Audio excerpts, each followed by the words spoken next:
Hello everybody, this is Vinton, aka BitB, and welcome out to another BitB stream. Thanks for coming out. It is Saturday, and we're playing a little bit more Apollo Justice. So the last time, that was weird. I've been thinking about it the last time that we did the stream, and it's very strange to be... Let me try and express it. The last time... Hello, Mario. Last time that we played, we started out as Apollo Justice, and we have learned that apparently Phoenix has kind of taken a weird anti-hero turn, swerve out of nowhere. Apparently due to the fact that he... I guess he had some false false evidence that he had forged and brought into court one day. And I have no idea what that case is going to be.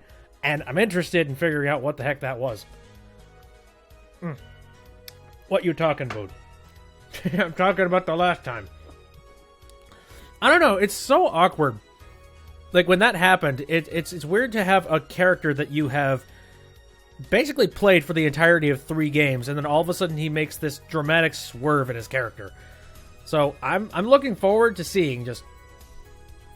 it's been 7 years since Trials and Tribulations. I guess I'm gonna go with you on that.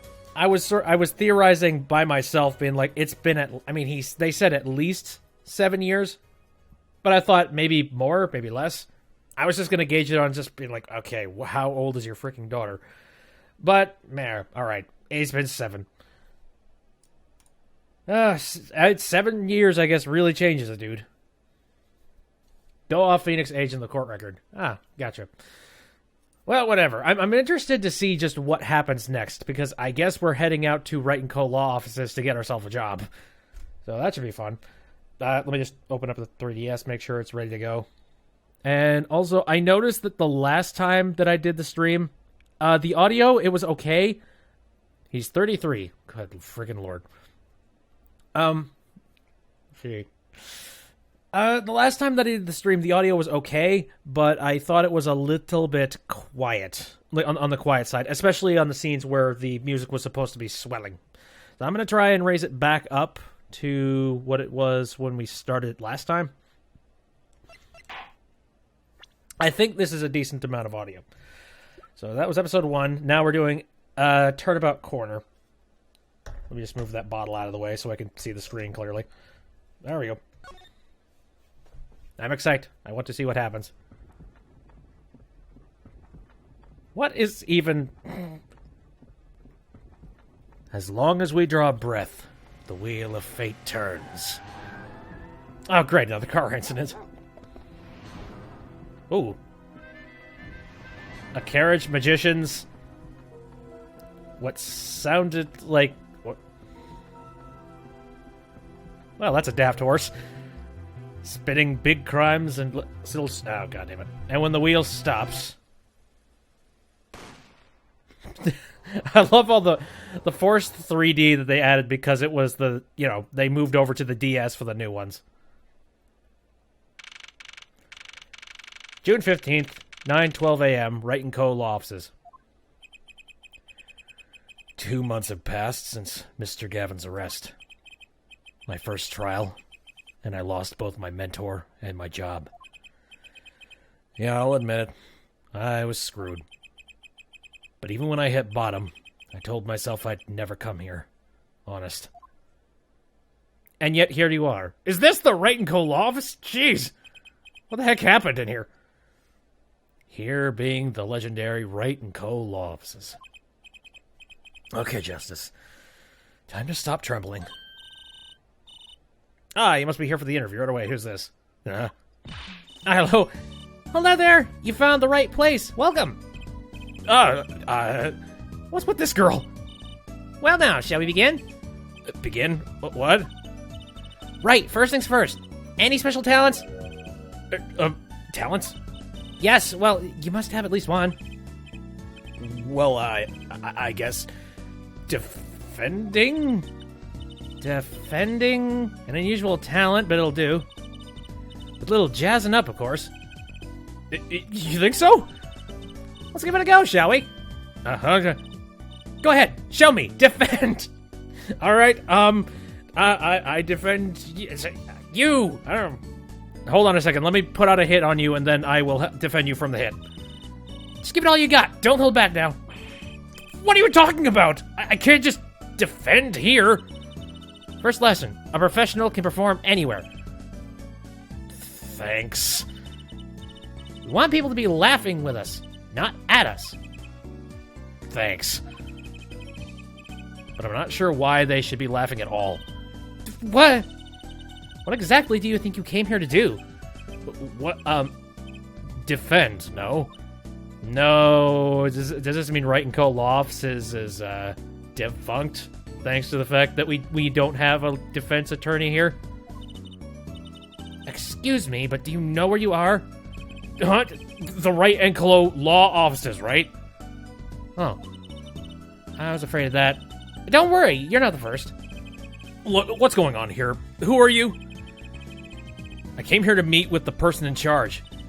Well, you've apparently made no fewer than 2 mistakes. Mistakes? But I got a call from Mr. Wright this morning. Perhaps you should go read the sign out front again? What's there to read? Look, it says right there. Oh. Why does it say Wright Talent Agency? Welcome to the Wright Talent Agency, where you've always come to the right place. I'm Tracy Wright, CEO. I'm a magician. It all came flooding back. The trial. That girl. Yes. Hello, sir. Please, pick a card. Yep. And the 3D locket. That's right. She's my daughter. Tracy Wright. Here, check out our flyer! So, what's your name?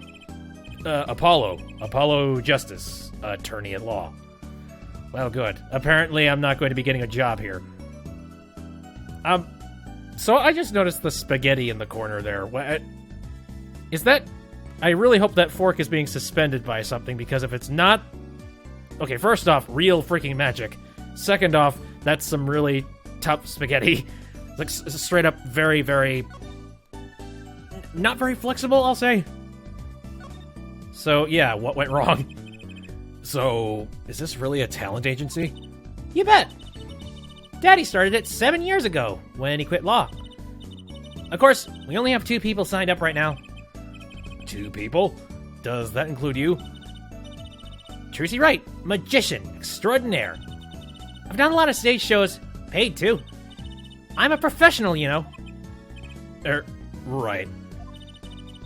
Promise you'll come to one of my shows, okay? I don't even really know you. Let's see. Oh, and the other person our agency represents is... Phoenix Wright. Pianist extraordinaire. Extraordinaire. Your dad, in other words? Didn't he say he couldn't play the piano? Our agency doesn't see that as a problem. Of course it doesn't. Why, there are many magicians who can't do magic. At least you're optimistic. I'll give you that. I can examine the spaghetti. Oh, I'll examine the spaghetti. Don't you worry. Oh, I'm a little worried that I'm gonna... Can I move from here after this? Yeah, I can. I kind of want to just continue to move through the talk and stuff. More about yous. So, you're Phoenix Wright's daughter? That's right! After Daddy quit law 7 years ago, I promised I would keep him fed. So I'm kind of his sugar daddy, get it? No.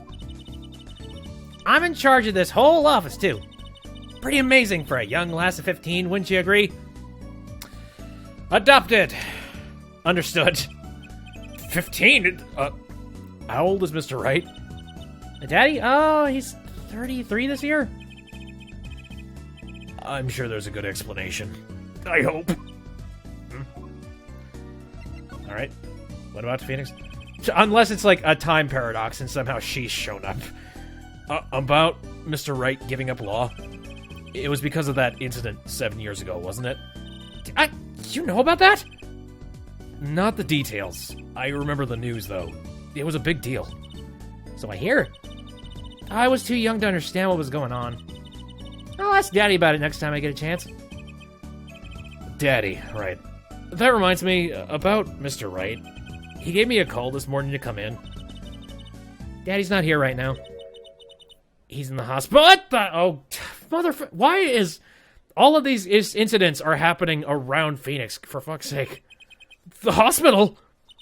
Yeah, he's on strict bed rest until he gets better. What? Okay. Which hospital is Mr. Wright in? I'll pay him a visit. All right, if I have to take a guess, I'd have to say it's probably Hottie. Oh, okay, no, never mind. Thank God. That way I don't have to talk to Dr. Hottie. Oh, the Hickfield Clinic. It's quite close. Right. Well, I'll be going now, and I'll give this showbiz gig some thought, okay? Wait, I'll go with you. Why? Oh, are we just leaving? Son of a bitch. Okay, I guess I'll check the spaghetti later. Oh, what is happening? Why are there so many CDs? So much anime. So, this is Mr. Wright's hospital. Son of a bitch! Never mind. Yay, hey, visitors, are you? Yeah. Are you the doctor? Yep, Dr. Hickfield's the name. Good morning, doctor. Oh, hi there, Trucy, cute as ever. Hey. Is this Daddy's room? Oh, yeah, except he's gone for a morning checkup. Be back soon. How are you, Mr. Trucy? Got any places you like examined?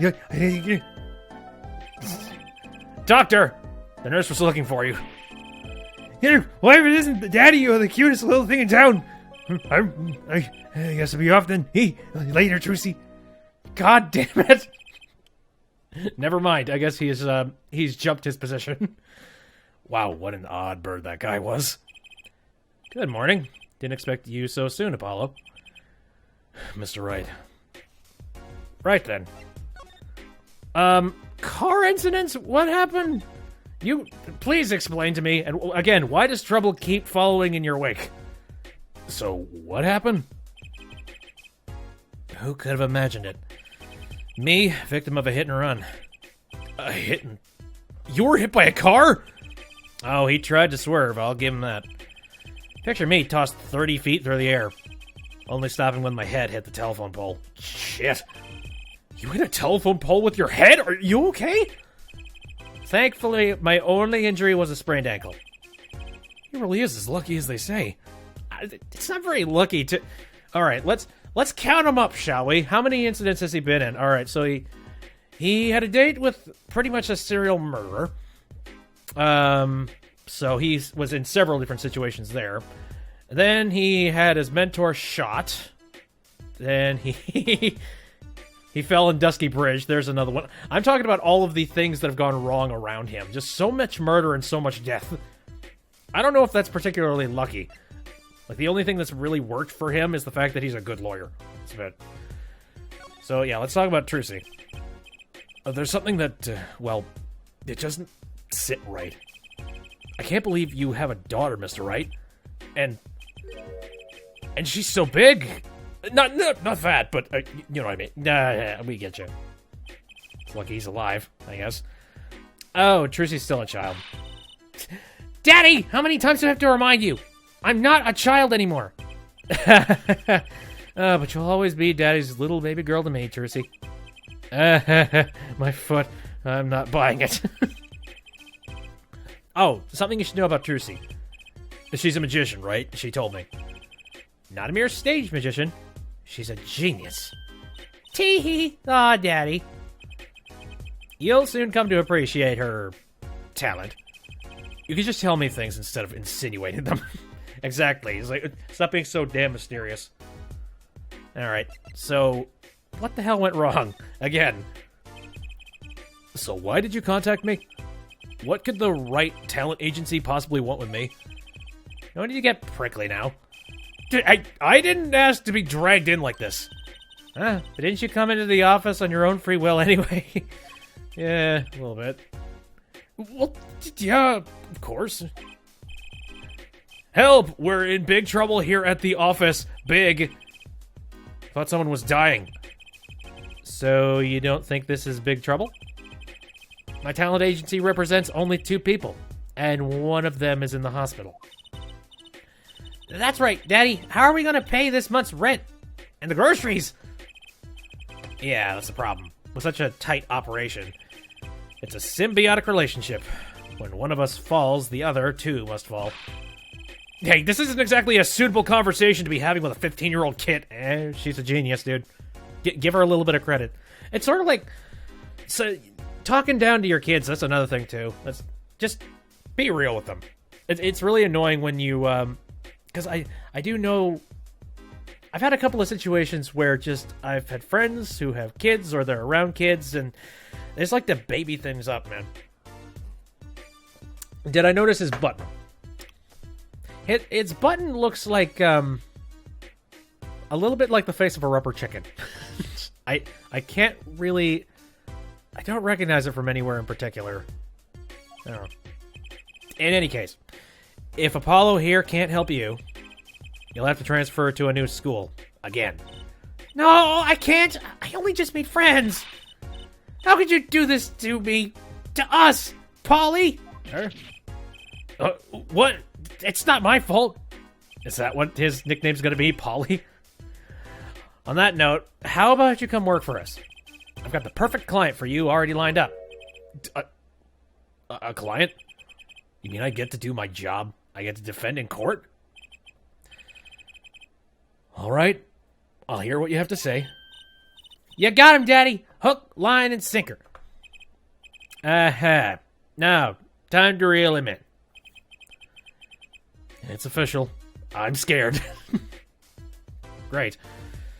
Before we talk about the client, I've learned my lesson. I want to examine things. So much freaking anime. A swaying, spiraling stack of DVD cases. The Steel Samurai, the Nickel Samurai, the Pink Princess, the Zappy Samurai Electric Boogaboo. They're all children's action hero shows. This kid I know keeps sending them to me. Oh, freaking hell. Are you kidding? Like, alright. Well, at least they still have a relationship. I wonder where Maya is right now. Probably off training somewhere. Underneath a horrible waterfall. Huh. Like a niece or nephew. Something like that. Quite the collection. This kid's parents must be really generous with their allowance. Funny. Mr. Wright doesn't seem the type that kids would like. Nope. This is a very strange one, though. So, we got the TV here. What's on TV? Looks like some sort of action hero show. Oh, I know that one! That's the Sniffling Samurai. His booger flick attack is a big hit with the grade school crowd. I had no idea you like this kind of stuff, Mr. Wright. Well, what else is there to do when you're stuck in bed? Besides, the episodes will just keep piling up if I don't keep up, you know? Yeah. Try not buying them. Now's the only time I get to watch and write up my reports. But your reports on children's television? It's a long story. Like a lot of things, actually. Oh, I'm sure. He's got a bed over there. An assortment of flowers. Bag. More stuff on the floor. I feel like most of these DVD cases are the exact same thing. Why do you have a tiny piano? Daddy, you snuck some grape juice in again. The doctor said you weren't supposed to drink that here. Jersey, look at the label. Oh. Deep sea mineral water. That's fine, I guess. I switched the labels. Don't tell Trucy, K. What can I say? The man loves his grape juice. Fair enough. Still wish it was wine. Okay. Let's figure out who our client is, shall we? Alright, so who's the client? Ah, yes, here. Take a look at the map and I'll explain. Last night, I left the office just before 9 o'clock. I was going to that Indoc and pasta joint. Oh my god. Why do they use so many big words in this game that I don't really know about?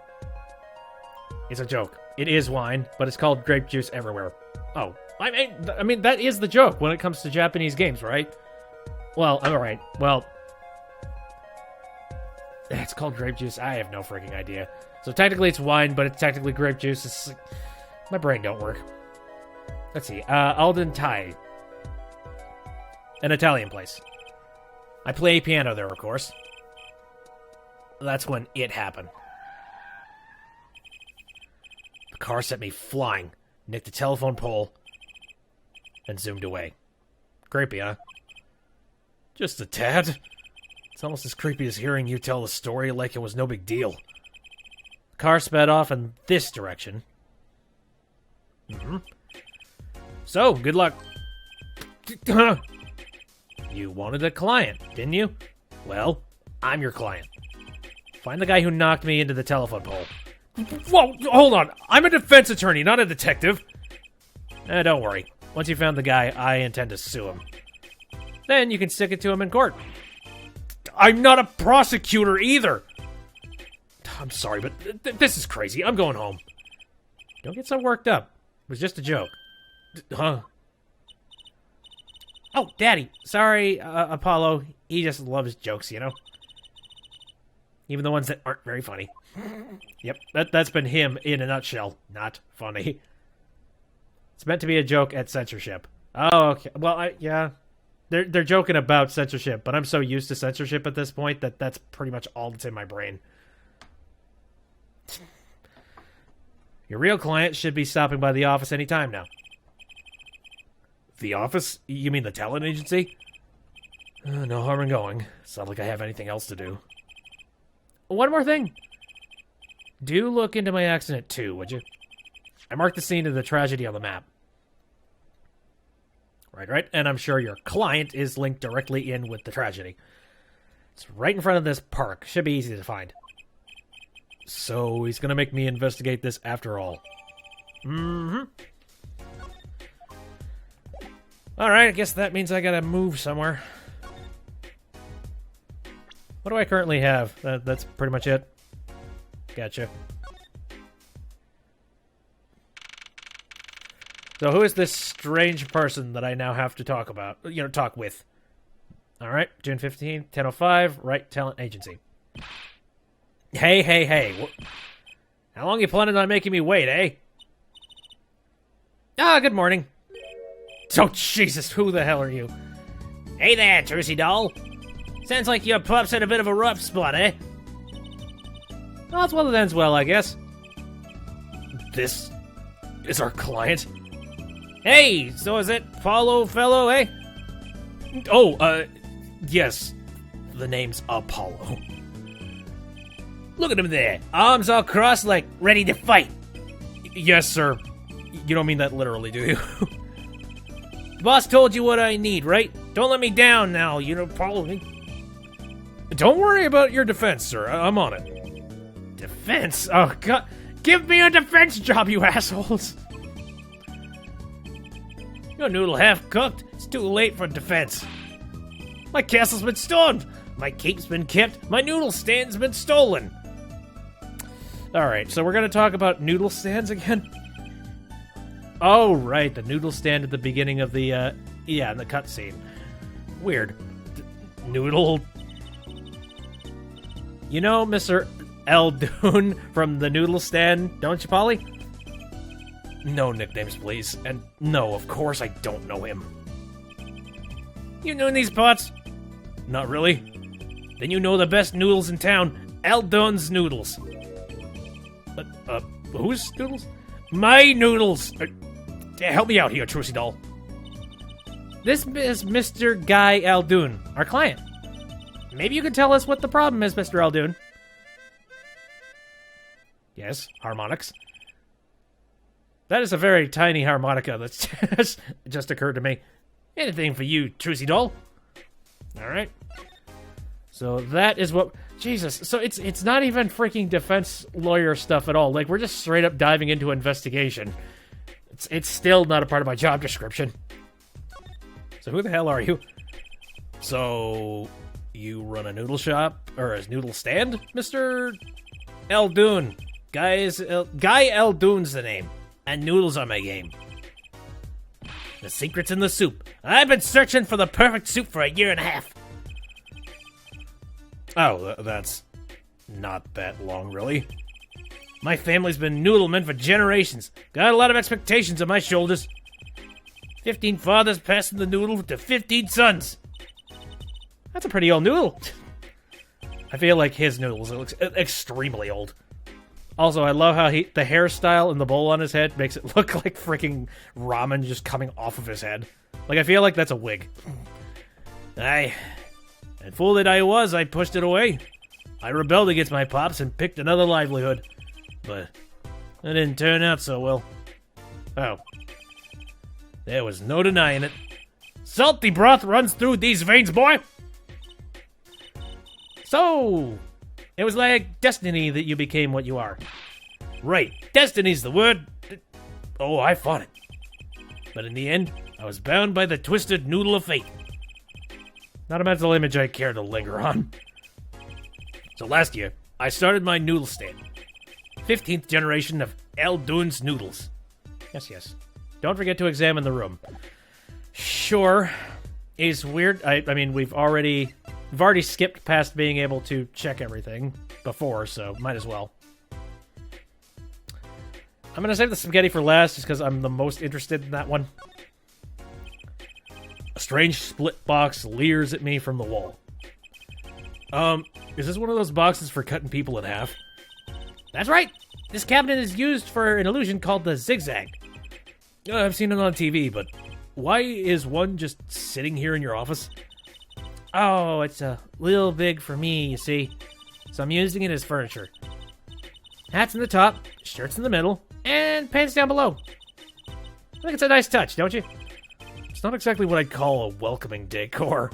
It's a little jarring, especially if you think people have been chopped up in it. I feel like that's probably all one hitbox. There are all sorts of strange paraphernalia sitting on top of the piano. Those are my magic props. Practice, practice, practice. A professional never leaves their weapons far from reach. But you can't play the piano with all this junk on it. Oh, no one plays here anyway. And the neighbors complain. I guess Mr. Wright really can't play.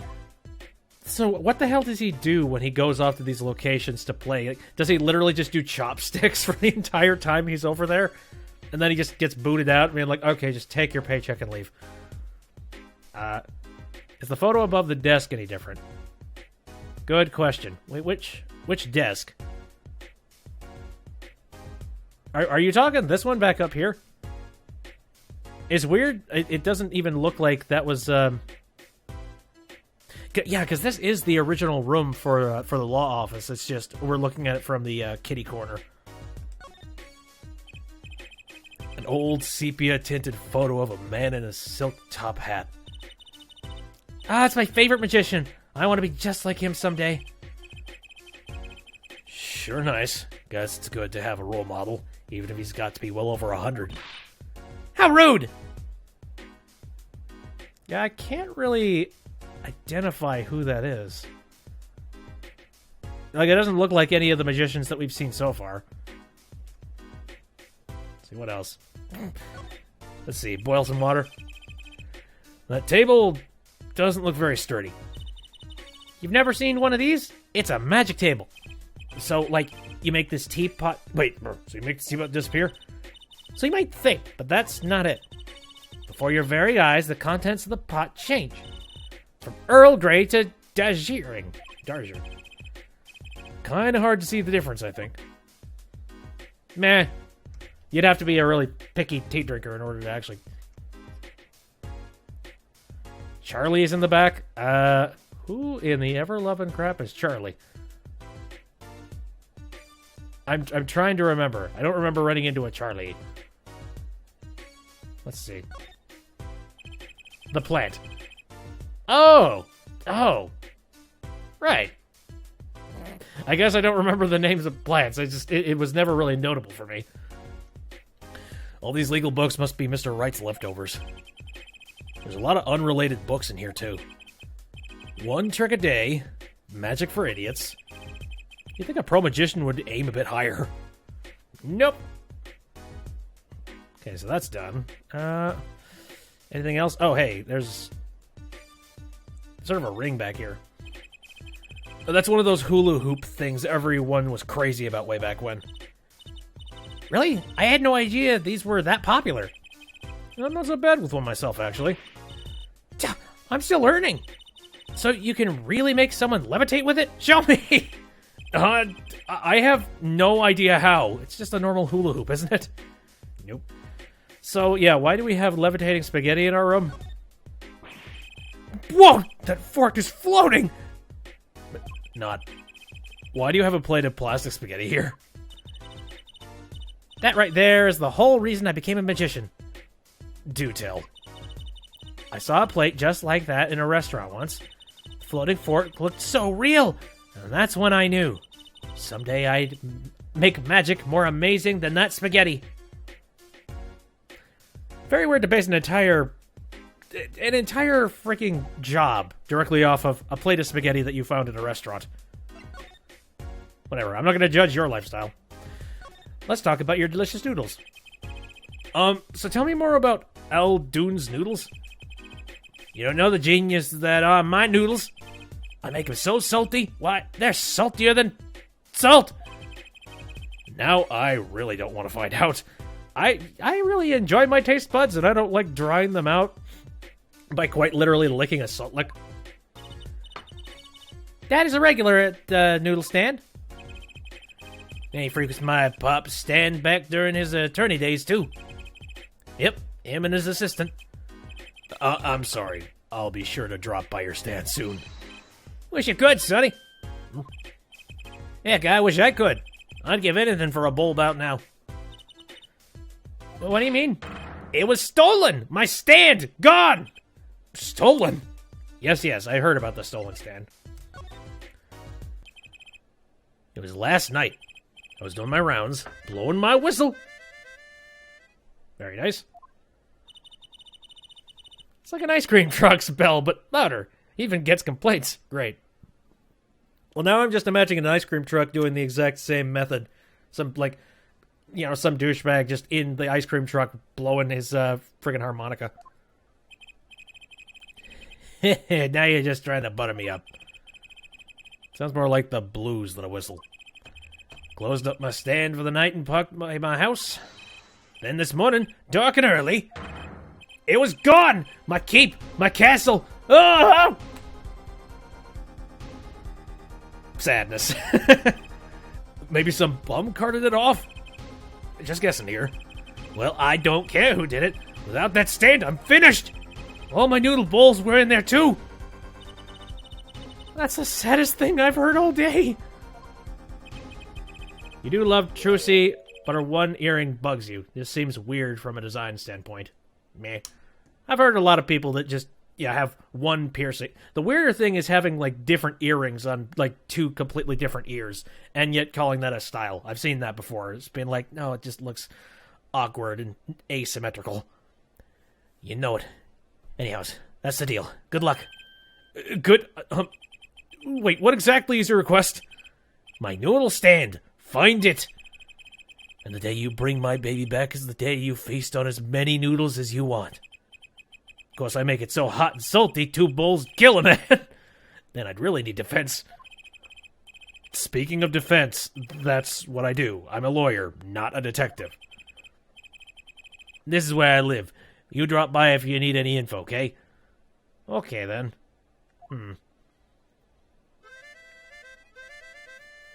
Trying to piece it. I have no idea how both of these situations tie in, but I'm sure they do. This is asymmetrical too. Yeah, I know, right? I know it's asymmetrical that you only have one earring in one ear. So obnoxious. Get it back today if you can, Paulo. I got noodles to make. Things have certainly taken a turn for the bizarre. Traffic accidents and noodle stand thieves. Actually, there was something I wanted to ask you about too, Apollo. Oh, what? Did somebody steal a teddy bear of yours? I don't even... I have a bad feeling about this. Listen to the lady's problem now. Don't be cruel. I lost something last night. That is, something was stolen. Hey, what's this? More thieving and skullduggery? Well, someone stole a pair of my... Oh, boy. Hello, Japan. Panties? Great. Was it this creep that stole your panties? Actually, wait. See, you were down at the clinic.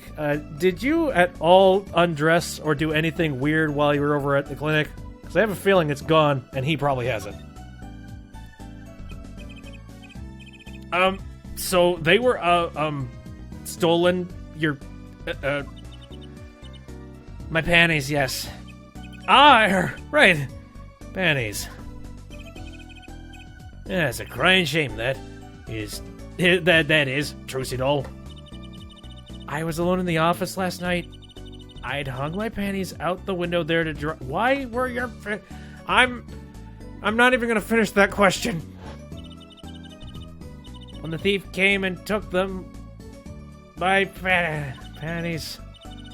I ran after him. Give those back, I shouted. Wait!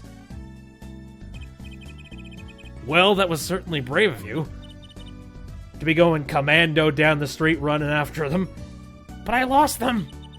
Without those panties, I don't know what I'll do. Buy new ones? What are these trick panties? I have no freaking clue. Like a really expensive pair from Victoria's Secret? Explain these to me! Darn crying shame, yep. Well, at least the scene of the crime is convenient. I'll mark it on your map. I'll be heading home now. So I've got like 3 people's crimes to deal with on one freaking street. Remember, find my stand or there'll be empty bowls in your future, Paulo. Right. And you help out Trucy doll here too, yeah? Okay. Fine by me. Things have certainly picked up, haven't they? Your missing panties. We had no work yesterday, and now we have 3 cases. I guess. Let's see where we stand. Not in the courtroom, that's where. 3 crimes, no murder yet. Everyone hates Apollo is my favorite show. Yes. Well, the first item on our list. Phoenix Wright. Daddy's hit-and-run accident. We have to find the one who hit him. Who's gonna pay us for this? Who's gonna pay us for this again? And the second item, Mr. Aldoon's request to find his stolen stand, for which we stand to gain a bowl of salty noodles. And the last request is mine, to find my stolen panties. The bowl of noodles is looking better and better. Let's go, Polly, to the streets! Aren't you enthusiastic? How can I not be? My panties are missing. I still don't have them. Let's crack these cases, you and me. I guess we might as well get started. Let's see. Hit and run. Stolen stand. Last but not least, stolen panties. Alright. So, we're moving on. Accident. Scene of the stand. Accident scene first, I guess. Whoa, okay. Well, there's an identifier. So this is where Mr. Wright got hit by that car. According to the map, this is the place. Paint. What a huge mansion. Apollo, there's a nice-looking lady over there. Let's question her. Okay. I'm a little curious about the park over there, too. People Park. And it's... What is happening back here? Oh, hi. How's it going? Excuse me, can we have a few words with you? You want something? Whoa, that husky voice. Why am I suddenly sweating? It's quite a house you got there. You must have a lot of money. Whoa, money sounds like something my son would call his friends. This is the Kentucky family mansion, little girl. You, a kid with the hair, you want something? Me? No, not a thing. Bye. Apollo! We can't leave without questioning her. What if she knows something? I love Polly's wit. Nah. Wit is a stone, pretty much. But the Kentucky family, they're the biggest organized crime syndicate in town. Oh my god. Ooh. Maybe don't touch this. Oh. Ha! If you're going to ask something, ask it. If you're man enough. Right. Yay! Way to whip him into shape, ma'am. Does she know no fear? I'm Plum Kentucky, wife of the 4th head of the Kentucky family business. Friends call me Little Plum. I'm Little Apollo Justice, attorney at law. Gulp. If looks could kill, this woman could be a mass murderer by now. Well, I'm terrified. Sure, alright, let's go ahead and just... I must know. What? Oh, hi. Who's that? She's looking at the park. She's pretty. I bet she has a story, you know? Yeah, there is something about her. Too bad she seems to be in a bit of a rush. Alright, I guess we'll figure that out. I need to know... This immediately caught my mind, just like, what is going on? It looks like there's some trouble by the park gate. I smell an incident. Ma'am, there's no entry to the park. Now don't go tell me where I can't go, young fella. I always walk through this park on my way home. Please, get down from there. You'll hurt yourself, ma'am. That's quite the determined old lady. Personally, I'm a little more interested in this park. You know what I think? I bet they're filming a movie. Let's go take a look. Maybe we'll see someone famous. Hey, miss, stay out of the park. You got mad at me. Did something happen here, officer? No, move along. Nothing to see. Why don't your kids go play someplace else? We're not kids. We're not playing. I'm an attorney. Something wrong? Who? Detective Sky? I think I remember seeing this before. Fine, man. Nothing to report. Hello! I remember you. Let's see. Detective? Why is she wearing a lab coat? You're hardly one to comment on how people are dressed. And these kids are... Curiosity seekers, ma'am. They claim to be lawyers. Oh, okay. Well, apparently we have found Mario's waifu. Very well. Why don't you kids run along and play someplace else? Look, we're not. Or I might spill something on... wait, I might spill something on that pretty face of yours. Okay. Hello. Want a dose of... oh my god, why am I having such a hard time with words right now? A dose of experimental hydro... My god. Alright, let me try and say this out. Hydroxyselenoidose trace. My brain. Come again? Yes. What's hydroxy stuff? Whatever it is, it doesn't sound good. Let's go, Trucy. Try to keep out the riff-raff if you would. Yes, ma'am. Yes, ma'am. Mayor. How are we gonna get more information like this? Why don't we ask that nice woman across the street? Oh, yes, that nice woman. Gulp. I remember Emma Sky. I remember, I'm trying to remember. It was like the... Oopsies. No clues here. Not bad. No, I remember I played the extra bonus episodes of Phoenix Wright with the SL9 case, and she was a part of the main crux of it. That was fun. I'm pretty sure her sister is in jail, if I remember correctly. Yes, Rise from the Ashes. And I really wanted to get to those... God, now that I think about it, I really wish I could have gotten to some of those cases before we started playing this, Apollo Justice. Like, that would have been really nice to be able to play those and then jump into this. Because I saw on promotional art that Emma Sky was coming back. I just didn't know 100% where or how. Still don't know. She's just sort of here right now. People Park. Huh. Kind of an odd name for such an empty place. I wonder why it's named that. Hey, there's something written on the gate post. Oh, yeah, it says... Donated by Big Wins Kentucky. You mean the Kentucky family built this park? It's so nice of them to give to the community like that. Let's not get too friendly with them, shall we? A gangster building a park. Odd move for a crime boss. Yeah. I could see this being a cover-up for something. Right, I'm gonna...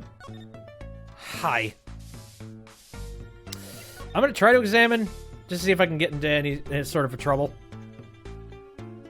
Damn, you were hoping for it to be a surprise. Sadly, no.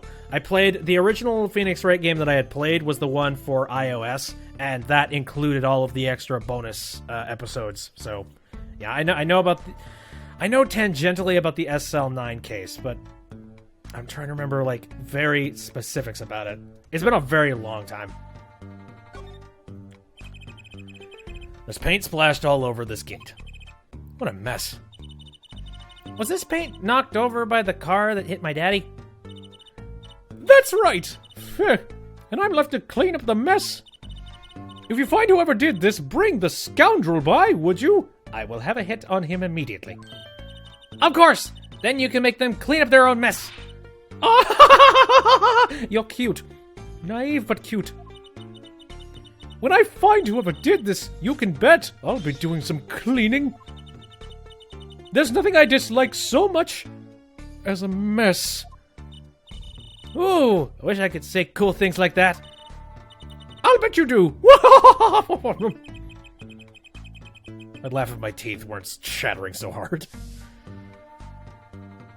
I'm talking about me knowing Emma coming back. Yeah, sadly, I saw promotional art. It's difficult to miss stuff like that. However, I mean, it was easy to identify her because it's very easy just being like, oh, hey, look, the goggles, the hair up in the ponytail, the lab coat. It's like, obviously. Funny enough, I think I might have seen some pictures of Phoenix in the promotional art, but he looks so different in the promotional art for this game that I didn't identify him. Because I was like, okay, random hobo. Cool. No, turns out he's just really fallen on hard times and doesn't shave anymore. Rise from the Ashes was in the original DS version? Really? Well, it was extra, because those missions weren't available in the Game Boy Advance version, right? Didn't Phoenix Wright originally come out for Game Boy Advance? I might be wrong about that. I think it did. And I thought it was like extra episodes that came out after the fact. There. So we take a look at the paint. And then there's graffiti all over the frickin' wall. The GBA trilogy were originally only in Japan. Oh, I didn't know about that. Weird. Brightly painted dragon. Why do I get the feeling he's glaring at me? Those paintings must have been to repaint this wall. That's right! I called in an artist to do the job right! He's the third so far. The third? The first spilled paint all over the entrance here. The second on my kimono. So No, don't tell me! It's better that I don't know. Probably. When they reported to the DS, they were released worldwide. Oh, nice. Okay. Look at the sign. Wow, what a big house! And the gate's so big!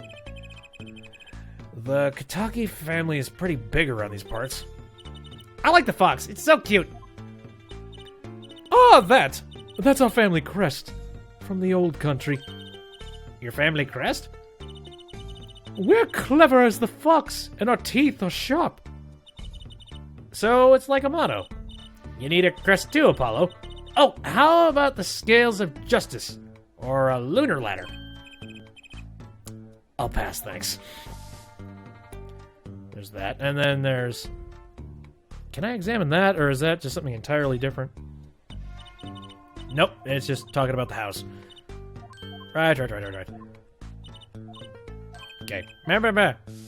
Okay, I've examined everything. Let's keep talking, shall we?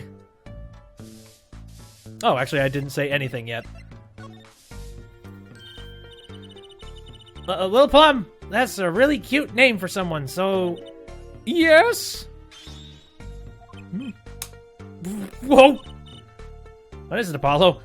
Are you daft, woman? How about you go through me when talking to her, okay, Trucy? Huh? It seems like a bit of a needless procedure. I'm a lawyer. I live for needless procedures. Oh, little girl! You should know. We're gangsters.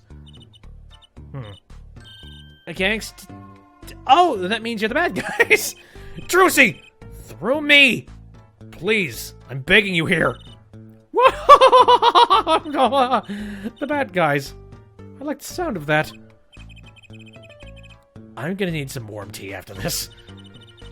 Takes a lot of hard work to protect a family fortune. Things aren't as easy as they used to be for us bad guys. So, you're saying that business is in a slump? Let's not ask about business if we can help it, please. Yeah, we want to keep business as private as possible. No touch, no assassins. Yes, she seems very daft. She's very much a very early Maya. And speaking of which, I'm taking the assumption that we're going to see nothing of the Faye family. Which, like, that's really weird to think about that. Because, yeah, we're probably not going to be seeing anything of Mia or Maya. No clue where Pearl could be at this moment. Probably with Maya somewhere. Anyways, last night's accident. Alright. So, there was supposedly a car accident here last night. Last night? Of course you wouldn't know about it. Sorry to bother you. Wait! Yes? You're talking about that man, aren't you? The one who flew 30 feet and just walked away? That's my daddy! Ah! I should have known! One of our capos thought he'd make a great point man. Capo? Point man? Could you avoid using too much industry lingo? In any case, it's been nothing but trouble. I've been cleaning up this mess since morning. Bah! Cleaning up this paint? Yes. Yeah, it would be. If Maya was raised by Phoenix, that would essentially be Trucy. So, the paint. Was this paint spilled at the time of the accident? It was around 9 last night. I heard a crashing noise and found your father drowning in a sea of paint. So you came to his rescue? You've my husband, the boss, to thank for that. I feel like this is a mob hit. The car that hit your father knocked over this paint, then turned the corner and sped away. We're in the middle of repainting our wall, you see. I'm sure that dragon is glaring at me. But why are you out here cleaning it up? What do you mean? I mean, aren't you a gangster? Don't you have any goons to do your dirty work for you? Please go through me when you want to.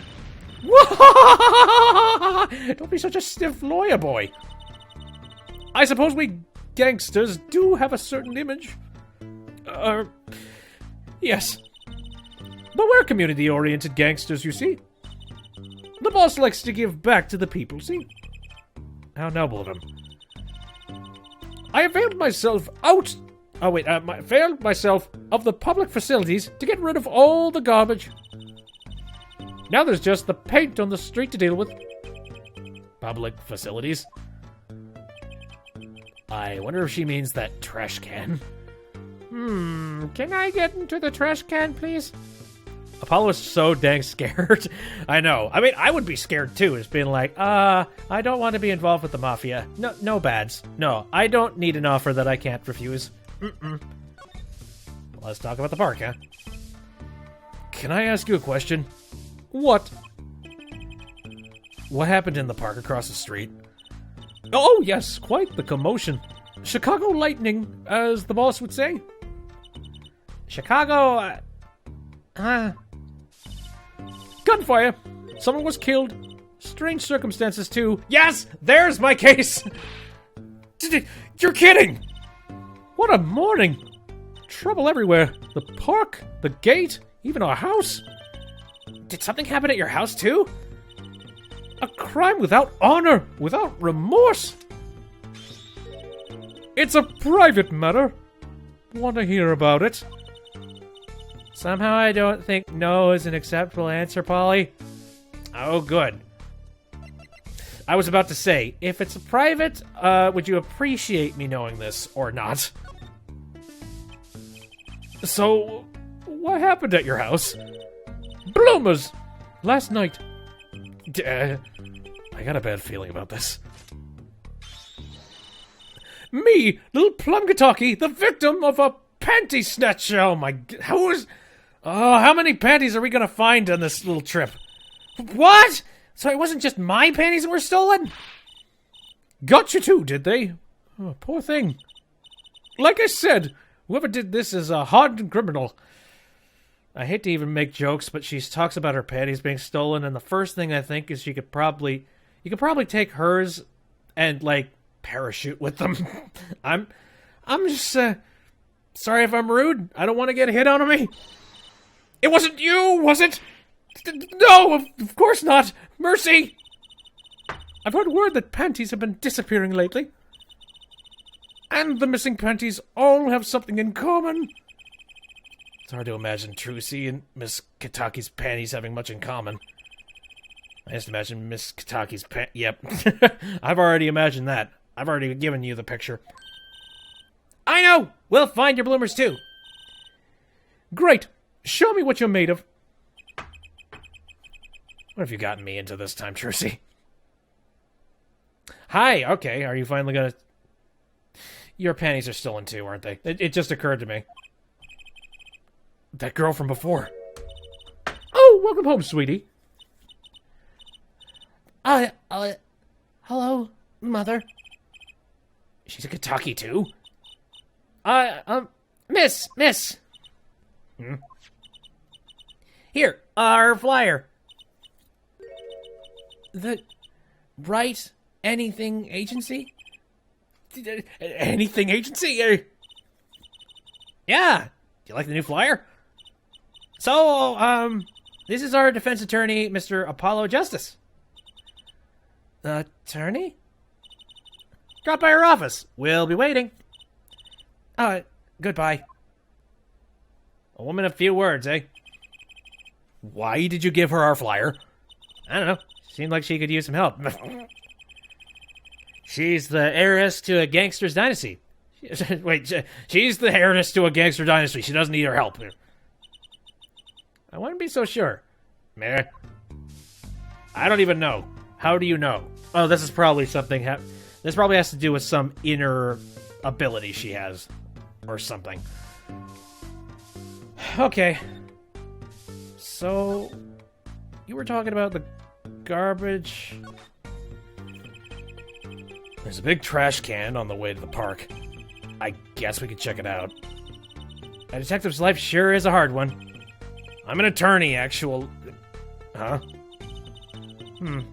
2 pieces of garbage with paint on them. These are slippers. Yeah. Alright, who would be wearing slippers in this situation? Trucy. I played this game before. That's it. She's just the meta character who knows everything that's about to happen. They look like those slippers you get at the hospital. Oh my god, what? Hospital? That doesn't make any sense. So who would have been at the hospital at that time? Well, Phoenix was hit by... he was hit by a car and brought to the hospital. So it doesn't make sense that he would be wearing them. Head scratch. Look at this, Apollo! Doesn't this go on a car? Ah, nice! It's the side mirror, nice. It's a side view mirror. Looks like it was torn off when it smacked into something. Or someone. Wait, you don't think... I do. This could be from the car that hit Mr. Wright. Wow! And he took off his mirror? I never knew Daddy was so strong. Again, lucky as all hell, I think would be the better option. Either that, or so thick-skulled that he rammed his head directly through it. I only have room in my pocket for one of these, though. Which you want to take?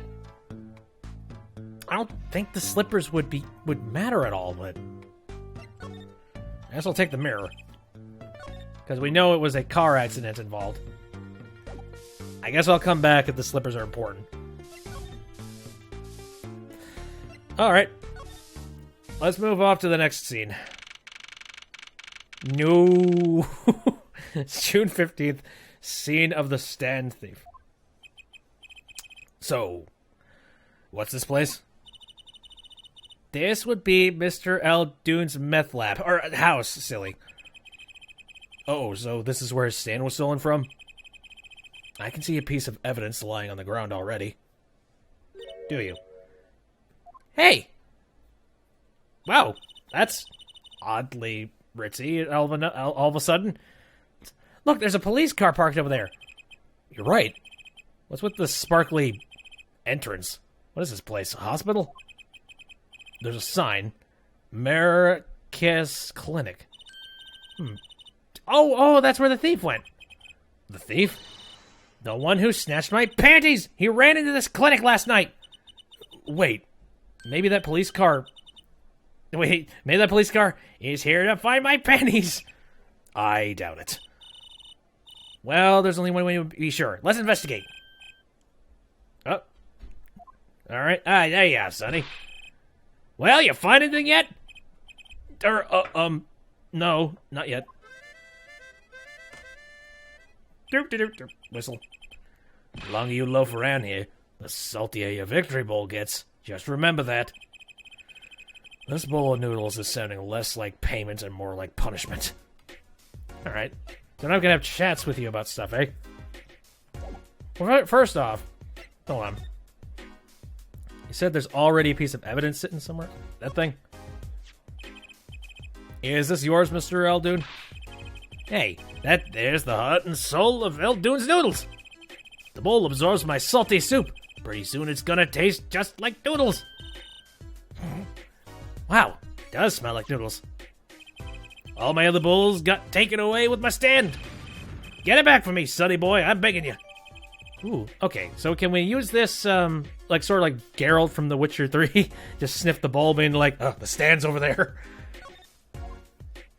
Doggo, yes, I will pet Doggo. Look, a doggy. Good boy, good boy. Yep, Salty. His name's Salty? I hope not. I'm sure the dog has a real name, Trucy. Yep, sure does. Name's Spoon. And it's a she, by the way. Spoon doesn't seem so lively. Well, that's because he's been eating the noodles and he's completely dehydrated. He didn't get a bowl of salty broth this morning. That's, yeah. Poor little thing. Apollo, let's find that stand soon, for Spoon's sake. Pretty sure dogs aren't supposed to eat noodles. Alright. What's this tarp? That's the place, right there. That's where I kept my stand, covered with all nice and pretty with the blue top there. So you use this plastic sheet to cover your stand at night? Let's see. You see, what? Did you figure out what was stolen? Well, no, but it does suggest that the thief knew what he or she was looking for. It clearly knew what was under that sheet. So it wasn't one of those casual drive-by stand snatchers, you mean? Not bad, sonny boy. Not bad at all. Okay. Again. No. Were you trying to spell noodles and you ran out of room? It's quite a sign. I take it that new as opposed to old. Yeah, you like it? Made it myself, I did. I meant to write noodles, but ran out of space. Prior planning prevents poor performance. Or piss poor performance, as my parents have always said. Lucky for me, it spells the word all by itself. And spruces up my image that does, no is not a word. It does have a certain power or willful denial thing going for it. Okay. So we got ourselves a tiny little shed in the back. This house is... well, it's old. He's been well loved, that's for sure. I've lived here with my wife for many years now. So is this one of those rinky-dink houses that have... it's existed for like 100 years, and the cities have to build around it because you technically have something that keeps it standing? Like, some really weird way of being... Like, contractually, this place has to be kept preserved for whatever reason. I've seen that before, and it's almost hilarious. No! Nah, sign's not long enough for that. It's got character, though, just like my soup. I always thought character was a positive thing. Nope, sometimes it ain't. So, you got the kitchen back here. Again, this doesn't look sanitary at all. Oh, wait. It's just the house again. Doody-doody-doody-doo. Can't look at the picture. So literally, this entire hitbox is probably talking about the house. Yep, makes my life easier. I'd understand if there was an ambulance outside, but a police car? Maybe they're tax evaders. Ah, sorry, miss. No going into the clinic today. Did something happen? Oh, no. Nothing to see here. Move along. You'll have to find someplace else to play doctor. Do we look like the right age to be playing doctor? We need a little more info on this Miraculous clinic. We could ask Mr. Eldon. He is their neighbor, after all. And we should check out that garage. What if the thief who stole my panties is still in there? I feel like the mob is shutting up the police for some reason. Looks like they have a special offer going on. 3 shots for the price of 1. Whoa, now's our chance, Apollo. Chance for what? I don't need any shots, thank you. Whoever runs this clinic, they seem pretty business-minded. Yes, definitely. You didn't think that? What with the gold entrance and all that?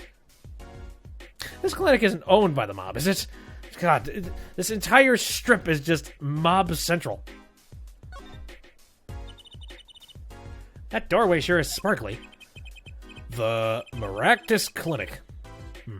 Looks more like a casino parlor than a hospital. It must be quite profitable. Funny, it looks closed. Maybe they're on vacation today?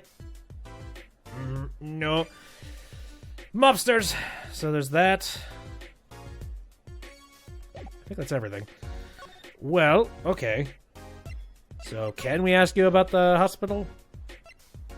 Yes, I can. Let's talk to you. So, your stand. Eldoon's Noodles, was it? Aye, passed down from father to son. That stand seen its share of salt. Salt runs in the family, you might say. I bet high blood pressure does too. So, your stand, Eldoon's Noodles, was stolen? Oh, it wasn't just the stand that was stolen, sonny boy. I lost those wobbly wheels, my salt-crusted stew pot, my stained sign. I didn't just lose a stand. I lost a legend. A legend in cholesterol. No one steals a legend and gets away with it on my watch. Let's find that legend, Apollo. Isn't it about time he bought a new one anyway? Dude, that'd be awesome. Have you seen, like, the newer food trucks that I have seen lately are ridiculous. Having, like, all of the amenities and everything on the inside of them. I've seen some food trucks that just straight up have bathrooms. It's, like, ridiculous nonsense. So, Eldoon version 2.0. Are there any more details you could give me about the stand? You bet, sonny boy. It happened last night. I was blowing my whistle like always. Crying the town I was. Smell of broth filled the streets. Thick and salty. I got home right before 10 p.m., I reckon. I'm not sure what the hell accent I'm supposed to be handing to him. I was just like, is it inner city, or should I just give him like a light southern? Like, holy shit. It just seems like it changes every 5 minutes. Guess he's not aiming for that late night market. I washed my bowls and gave the wheels a squirt of grease, then I went inside. Realize Eldoon is noodle spelled backwards, right? Oh. That's why. Okay. Sort of like an Ekans Arbok situation. Right over my head. English is a dumb language. It's like, it's so easy to just mix it up and make it something entirely different by just rearranging a couple of the letters. I mean, same could be said for a couple of other languages, but very specifically, English is stupid. I've looked at some people who have attempted to try and learn English, saying, like, this doesn't make any sense. So you're telling me that this word that is literally spelled exactly the same has two different meanings and two different ways to say it, depending on the situation? Yep. You Americans are just like, you English folk are stupid. Yes, you are absolutely right. I usually see him giving a light Jamaican accent. Oh, that might work. When did you notice it had been stolen? Well, let me think about this. Early this morning, before the sun rose. Work starts early. I can make it work. Do that many people eat noodles for breakfast? I'm washed up on the salty shores of ruination. That stand had my whole life in it. Nay, my whole being. They took everything? Aye, all my soup stock, my noodles, my bowls, and my dreams. At least they left one bowl. Look, they're on the ground. If you don't find that stand today, then I'll be forced to walk the streets, peddling that bowl, my last bowl. Please, I'm under enough pressure here as this. I've got so many different things I need to find, and so many panties. Please tell me I don't have to find yours. I hope not.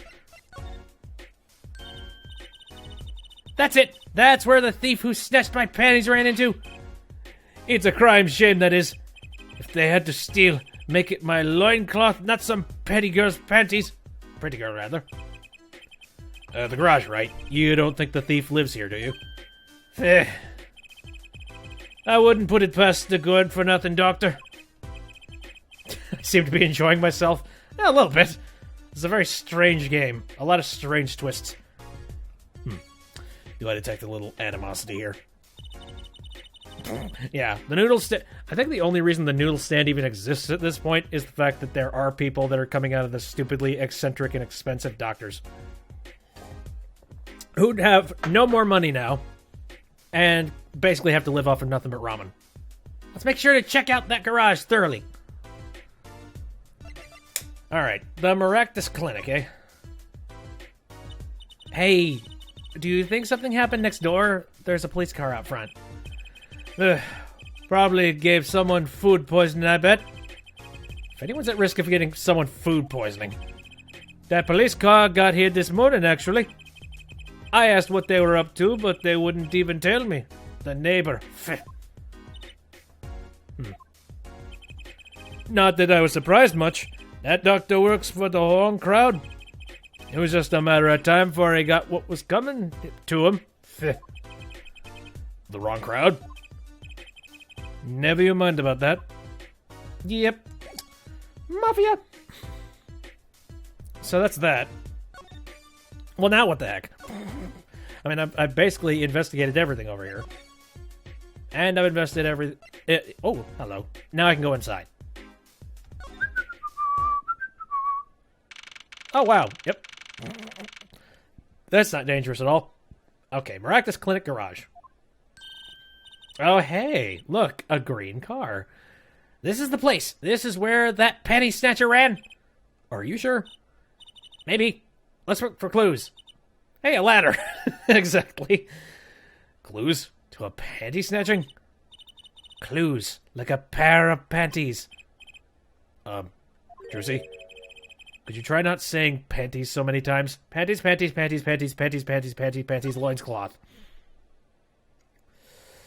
Oh, hi. There's something about this car.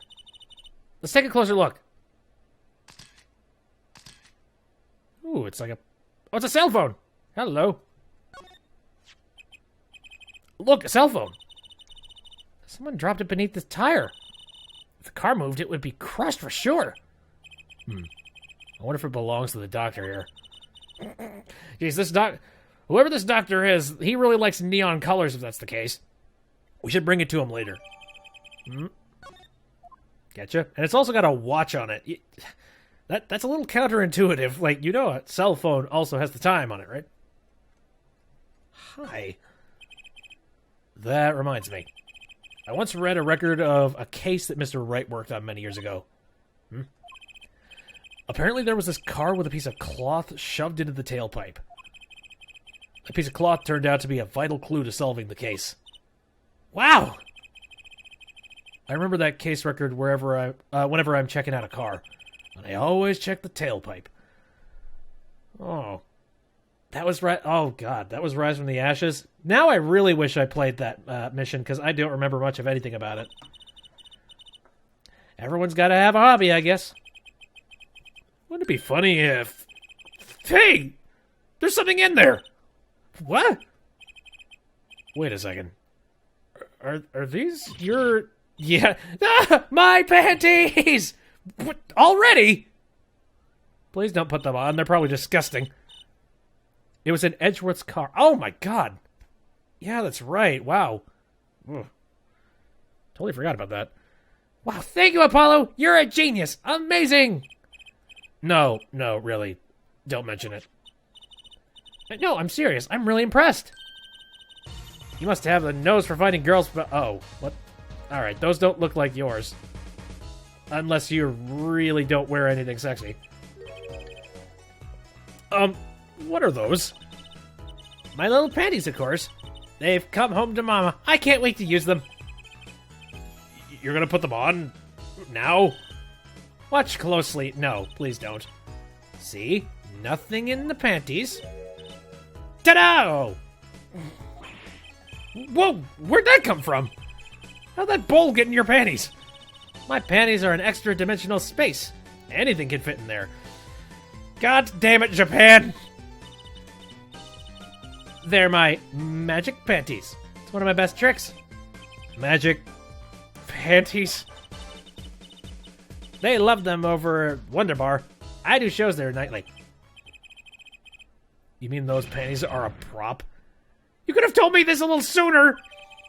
Well, I guess that makes it a little more tasteful. Do I remember Emma's deal wanting to be a forensic scientist? I remember that. She's very technical about that stuff. Well, that's one case closed, at least. What are you saying? We still have to catch the sly devil that ran off with the tool of my trade. Oh, right. That and there's another pair of panties unaccounted for. Something tells me we're not finished searching this garage anyway. Right, well, I mean, we found that. I don't see anything different unless there's something hidden in the tire. Oh, hello. Hey, look at that. The mirror's been broken off. Now this is a clue. What? You're smiling like you know something I don't. You aren't keeping a clue for me, are you, Polly? A clue. Let's see. Yep, I do. I think I do have just the clue you got in mind.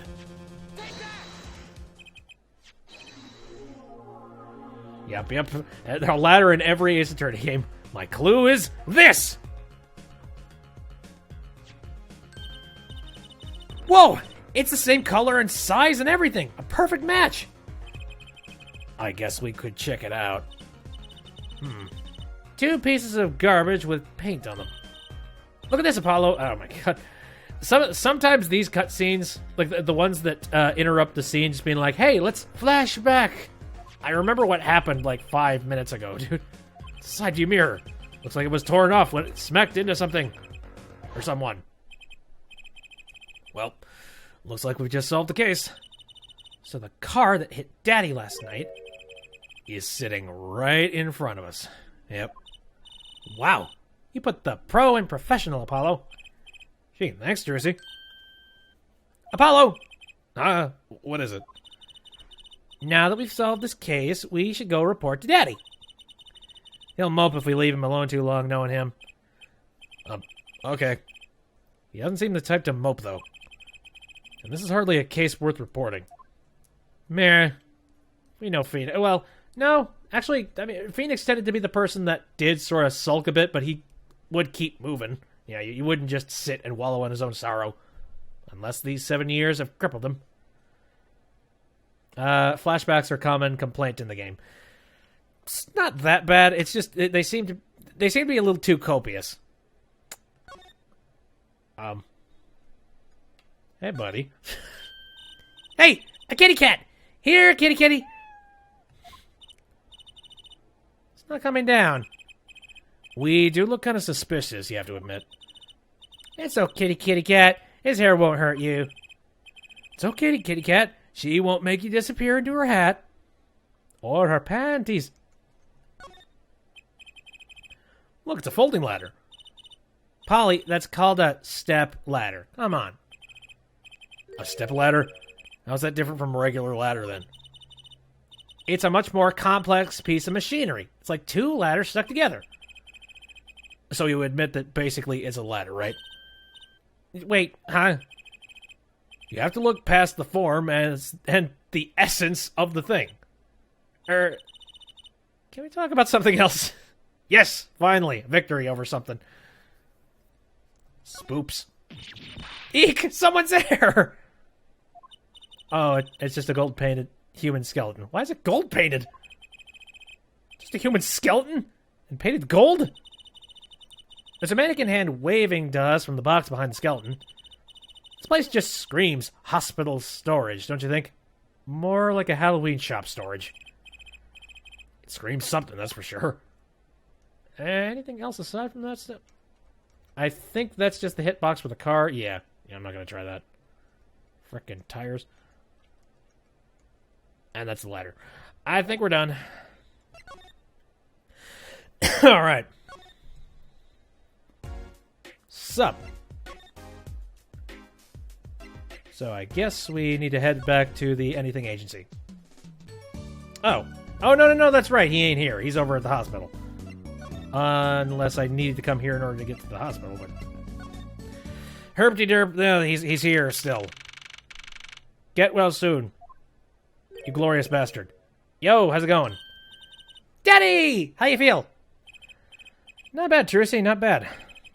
It's good to have you young'uns on the case. Let old Daddy get some well-deserved R&R. The elderly need their rest. Isn't he only 33? We've cleared up most of the case. I was right about you. Competent? Capable. Tell me what you find out, if you want to. Your enthusiasm is overwhelming. Sure, why not? I've already examined everything in here, so... Progress report.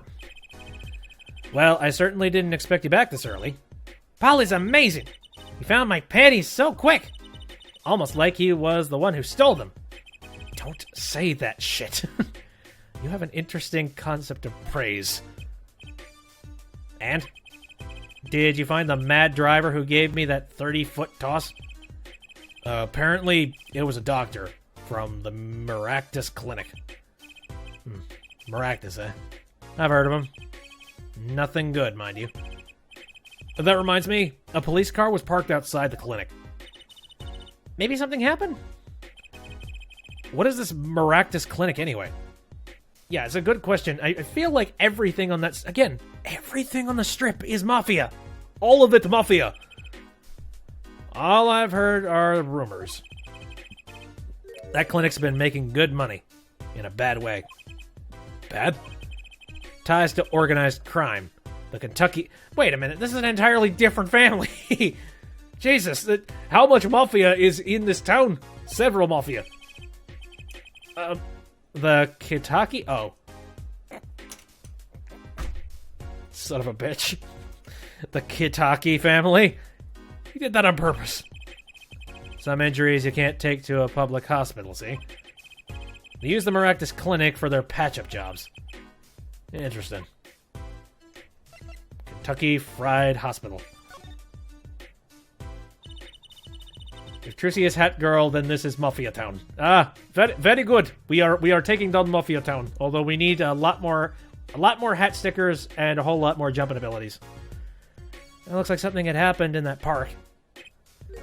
Oh, a body was found there in unusual circumstances. Is there a usual circumstance when you find a body? Something more usual than being dead? Yeah. It's not our concern in any case. Right, let's ignore that and find that noodle stand. Whatever happened to professional curiosity? Thanks, really. If I get tired of sleeping, maybe I'll head down to this Maractus place. Maybe hit him up for some reparations. A little legal action would do me some good. I was wondering when I get paid. We solved the case of your accident and found a missing article of clothing. My panties! Stop saying that. That leaves the noodle stand. Feel free to drop in if you get stuck. I'd be happy to help with anything not involving money. Goodbye, pro quo. Hello, pro bono. Right, back to the office to plan our next move. Yeah, just like regular lawyering we would normally do. We're not getting paid. The button on Phoenix's hat used to be on, Young Emma's jacket. Oh, young Emma's jacket. It's just, okay. It's spelled, for the recording, it's spelled, Y-O-N-U-G. Sorry. Right over the head. Anyway. Oh, I'm trying to remember. Yeah, I don't remember that at all. It's a weird freaking thing. Like it's a weird button. All right. So back to the agency. What are we gonna do over here? Chop someone's finger off with a guillotine? Oh, hi. How are you doing? You're the woman from the Kentucky place. Yes. I knew it. Something's the matter and you want our help, right? Well, you've come to the right place. This way, please. Thank you. My name is Alita Tiala. Trying to find the pun. Can't find. Oh, were you trying to send a link? Just send me a PM. I have a request. Right then. What can I do for you, madam? Oh, you tried posting the picture. Oh, alright then. Post the picture in PM, I guess. Your request? Let me guess. Something's been stolen?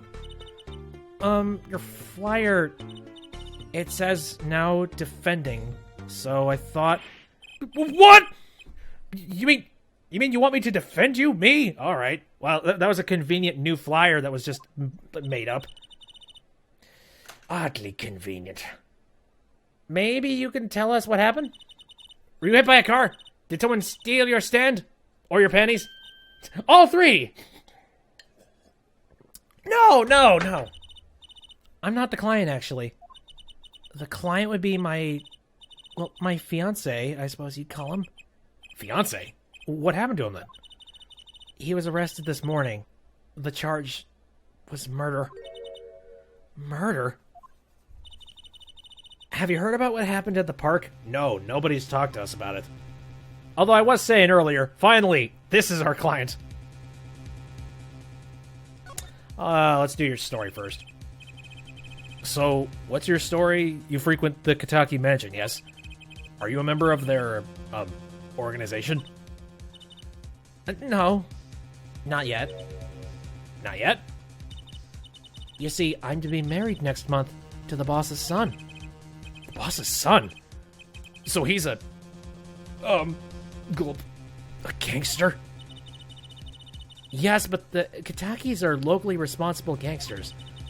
I thought it'd be nice for a change, quit my boring job, live the good gangster life. That's weird. I think you're onto something. Miss Kentucky. I like the sound of that. Miss Kentucky. Miss Kentucky. Again, I'm looking for all the puns. Just like, how is this going to link together to make a pun? I'm not sure your daddy would care much for that.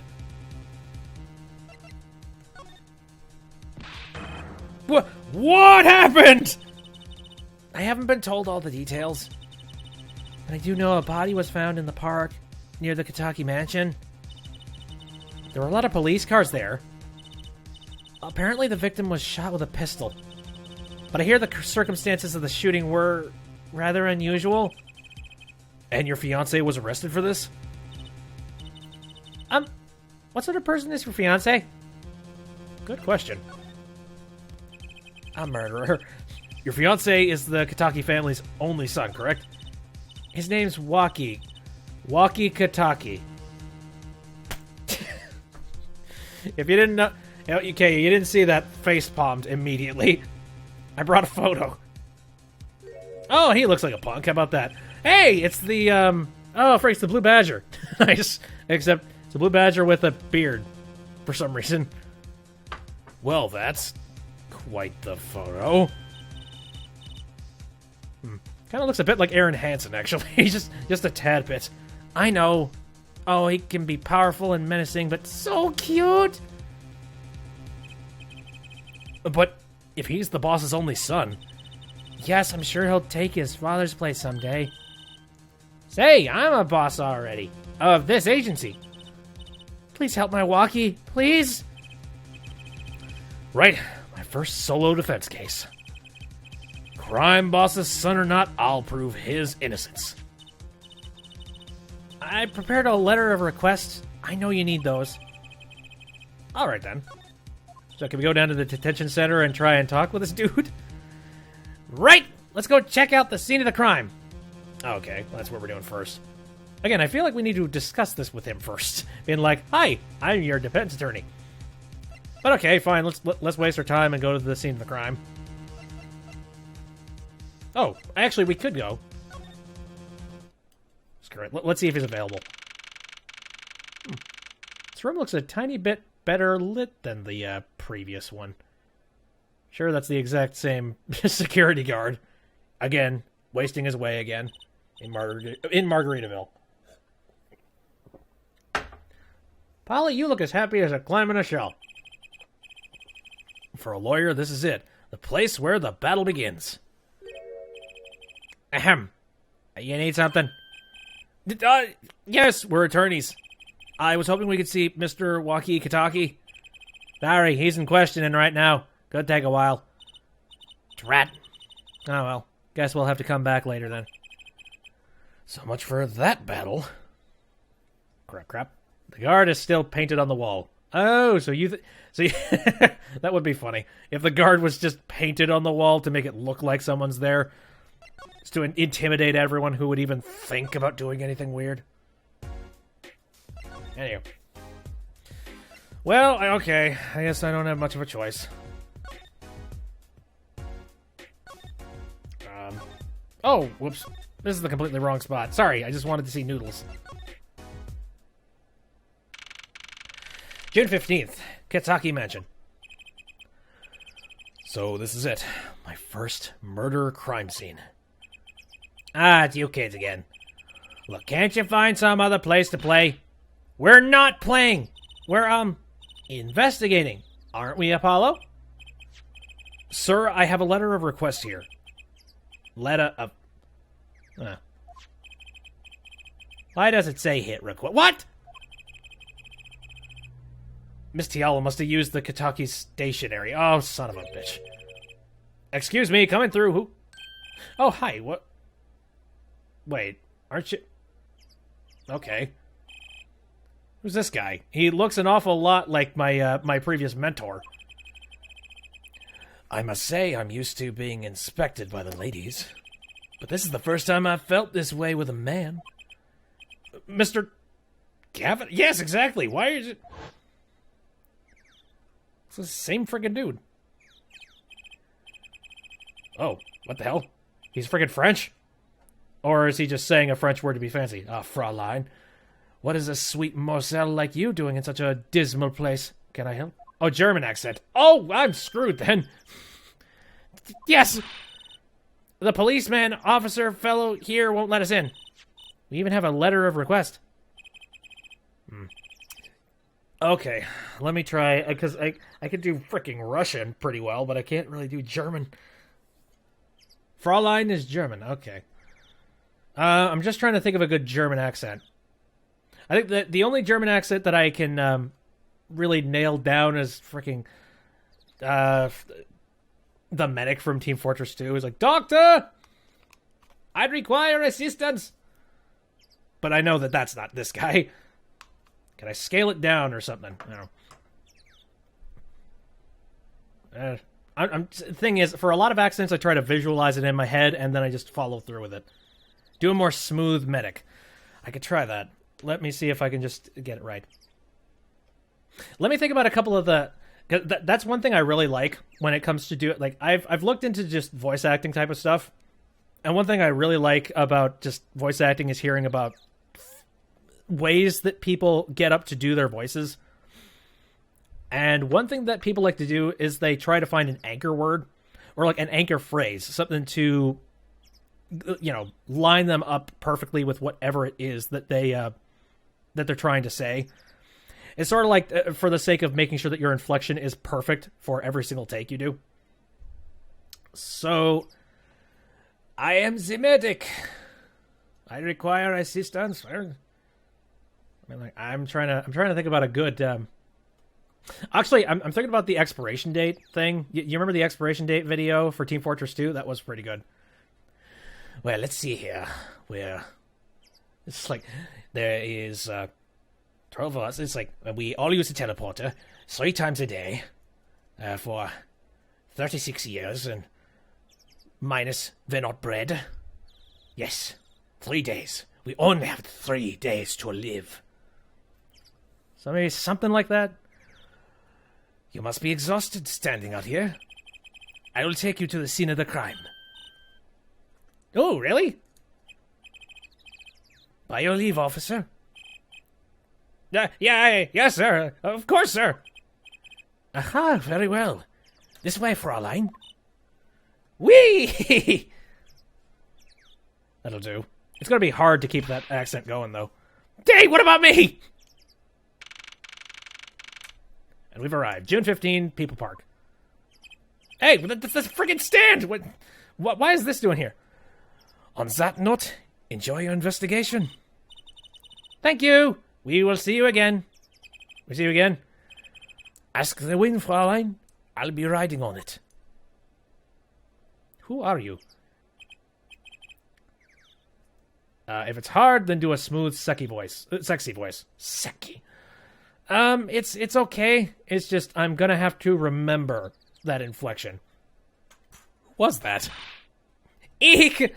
Apollo, look! A corpse! Where? What? Hey, it's just a mannequin. Wow, sure got me. Ahem, might I ask exactly what it is you're doing here? Who's this? Hey, it's Emma! Oh, it's you! How'd you kids get out in here? Oh, this guy? Well, he was more like a prince, really. He let us in. Again. That glimmerous fop always getting in my way. Anyway, this scene is off limits. Excuse me, we have a letter of request. One moment. Why is she holding that big magnifying glass?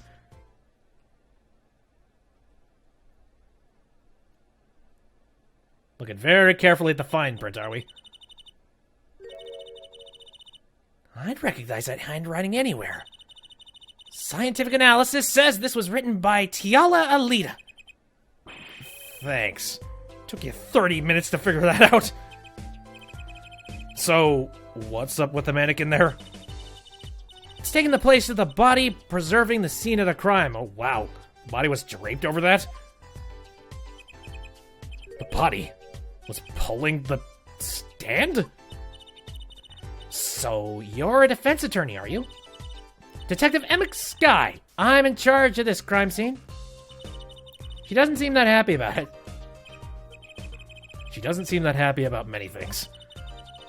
I trust you know how to stay out of the way. I always carry 2 pairs of handcuffs, just in case. Very well. Should I examine the place before I start talking to you? That's my guess. So, yep, that's absolutely the stand. Oh, son of a... Hey there! No messing with the crime scene! We need to investigate! Apollo! Look, that stand! It says Eldun. I noticed. Well, we've solved the case of the missing stand, at least. Though the circumstances could stand to be better. Something tells me I'm not going to be allowed to examine anything here. Alright, fine. Let's just have a nice chat, then. Detective Skye? Quiet, please! It's snack time. What are you eating? But I feel like that's not a good thing to be doing next to a crime scene. Like, that might muddle stuff up really bad. What are you eating that sounds like... It sounds like you're crunching on a whole bunch of lug nuts.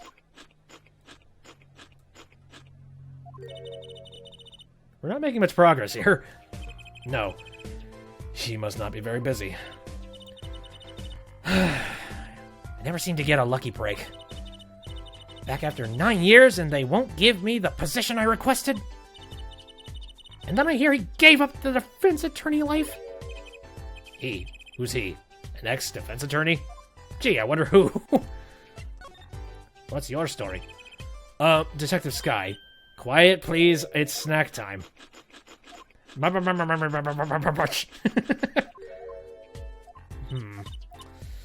Alright. Well. Time to go ask somebody a question. I can take hints. I know what this game wants. Oh, wow. I really do need to head back here. Oh, damn. It's still roundabout. Whatever. June 15th, Hickfield Clinic. Oh, you're back. Run into some problems? Oh, Polly, didn't you want to tell Daddy something?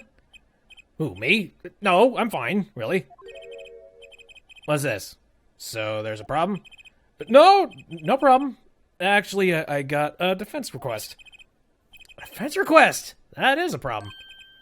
Huh? I've given up the court. I'm not a lawyer anymore. The request was for me! Oh, right. You're a lawyer, aren't you? He's doing that on purpose, I know it. Yeah, man. Right. I met a person. So, what about this defense request? It's related to the murder in People's Park, actually. Guess what? We found Mr. Aldoon's noodle stand at the scene of the crime. Did you now? That's unusual indeed. Never heard of a noodle stand being used as a murder weapon. I think the murder weapon was something else. I love this Phoenix. So lax. He's a lot of fun. Yeah. He knows how to play with people's brains, that's for sure. You mean you don't know what the murder weapon was? That funny detective lady won't let us on the scene. What kind of detective wears a lab coat anyway? A lab coat? Didn't think she'd be involved with this. You know her? You could say that. Yes, I know the connection. So, you know her, don't you? I met her on a case. This is about 10 years ago. She was still a high school student at the time. That would make her about the same age as me. That's my daddy! He knows all the police types. Oh, wait. Maybe you know that other guy, too. That other guy? That shining prince on the motorcycle. Prince? I have no idea who that would be. Apollo, tell me about this Prince of Teresis. Indulge a concerned father. Yes. He was at the crime scene. He looked just like Mr. Gavin. Did he now? You know him? My guess is he's Christoph Gavin's younger brother. His brother? We're acquaintances, after a fashion. Clavier Gavin. Rock and roll god incarnate. Wow. Awesome. Alright, I'm more interested in seeing this guy. Maybe seeing him play. Clavier! What a lovely name. He's so dreamy! I didn't know Mr. Gavin had a brother. What was he doing out there? I have a feeling you'll be crossing paths again soon. Now, what was the problem again? Having trouble investigating the crime scene in the park? Yeah, that detective woman won't let us in. Go to the office. Under the silk top hat, you'll find a bottle of white powder. Try taking that to this detective. White powder? I hope it's not what I think it is. I hope it's not what I think it is. Just take it to her. It'll be fine, you'll see. Oh, and tell her I said hi. Well, now I'm thinking back to what the heck that white powder would be. Don't tell me just yet. Let me see. I'm trying to think back to the case. Because I don't remember us using white powder. I remember us using, like, luminol or whatever the hell. So this must be the silk top hat Mr. Wright mentioned. Let's take a closer look. Oh, sweet! Yeah, I remember that stuff. Whoa! You know what this is, Trucy? I remember finding some in Daddy's dresser when I was little. I thought it was sugar, so I licked it. He got mad at me. This is getting more and more suspicious. Yeah, I remember that. That's for dust and prints and crap. Let's go talk to that detective.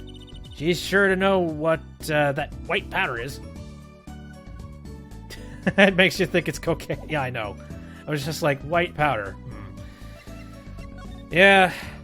Our past was riddled with a whole lot of drugs. Alright.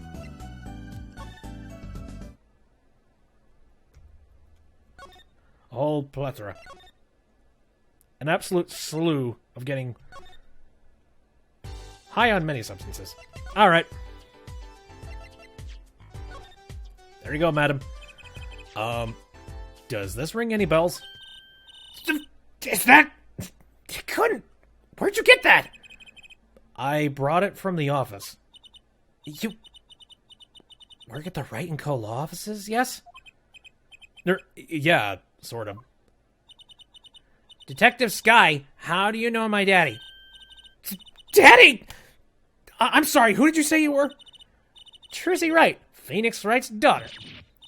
What? Mr. Wright has a daughter? You seem shocked.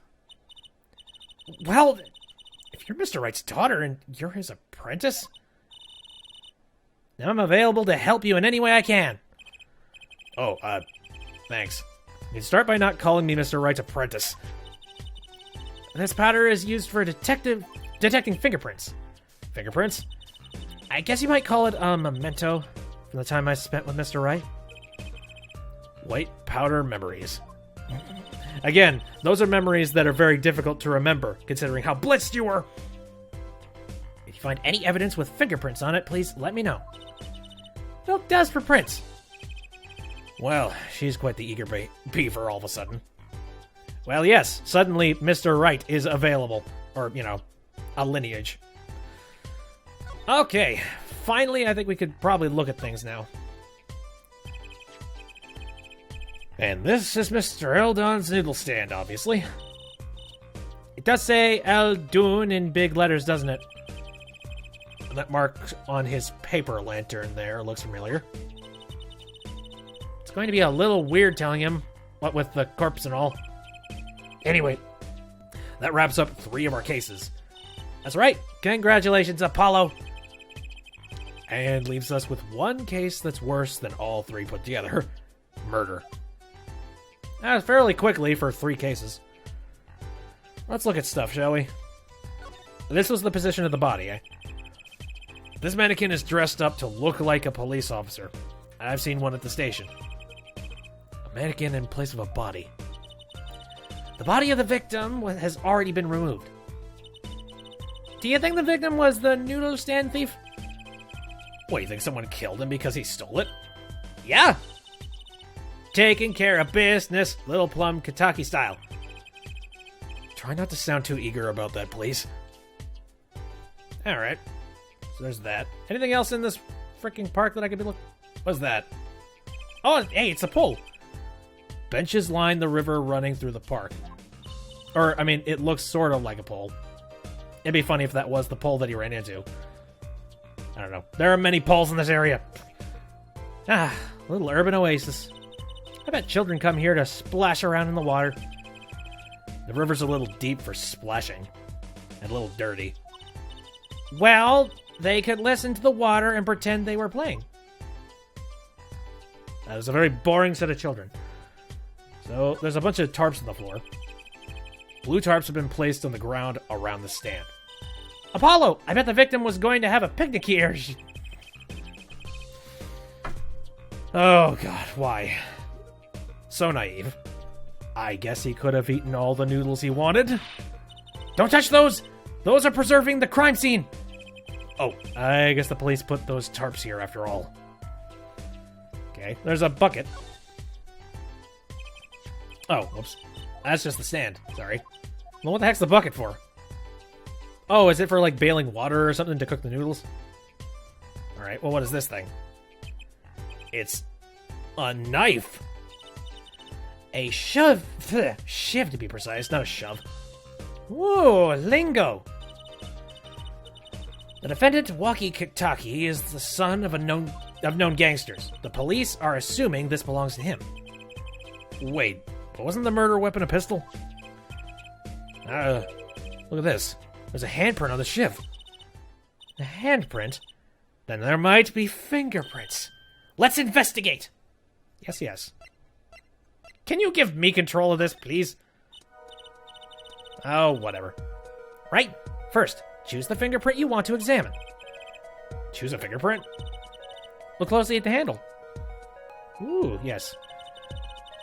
See, there's more than one fingerprint here. Those black spots? That's right. Pick the one you want to analyze. Well, the most prominent one is this one. And I seem to remember you could analyze a lot of them, but you don't want to analyze any of them that aren't prominent. Right, let's get detecting. Wow, she's practically glowing with excitement. Yep, scientific investigation. First, sprinkle some aluminum powder over the print. Just touch the screen like this, see? Poof. The oil left by the print absorbs the aluminum powder, so you just dust it off. And blow it off. Blow? It's like whistling, you know how to whistle, don't you? Just put your lips together. Wow, amazing! It's like magic! Not really. It's more like physics. Get your head in the game. Isn't it, though? Right, let's give it a shot. Incidentally, it's important that you cover the entire fingerprint with the powder. Yes. So, I guess it's time to have some fun with the prints. I remember this thing. Again, I remember doing this with like an iPod Touch or something. Let's just have fun with this. There we go. That's enough cocaine, I think. And then you blow it off by blowing into the mic. Ta-da. Good, clear, quite impressive. Next to match the print. The police officer has samples so you can tell which finger this print belongs to. It doesn't sound like much fun as actually finding the print. Alright, well, let's see. Okay, pick the person whose print you think it is. You probably have a good idea whose knife this is already. Well, actually, I mean, sorta. I mean, it might be... Yeah. Freaking pal. It might be Walkie's. I don't know. Perhaps. Oh, yeah. I love the spirit of Emma when she holds her glasses on her forehead. Yes. Ooh, hello.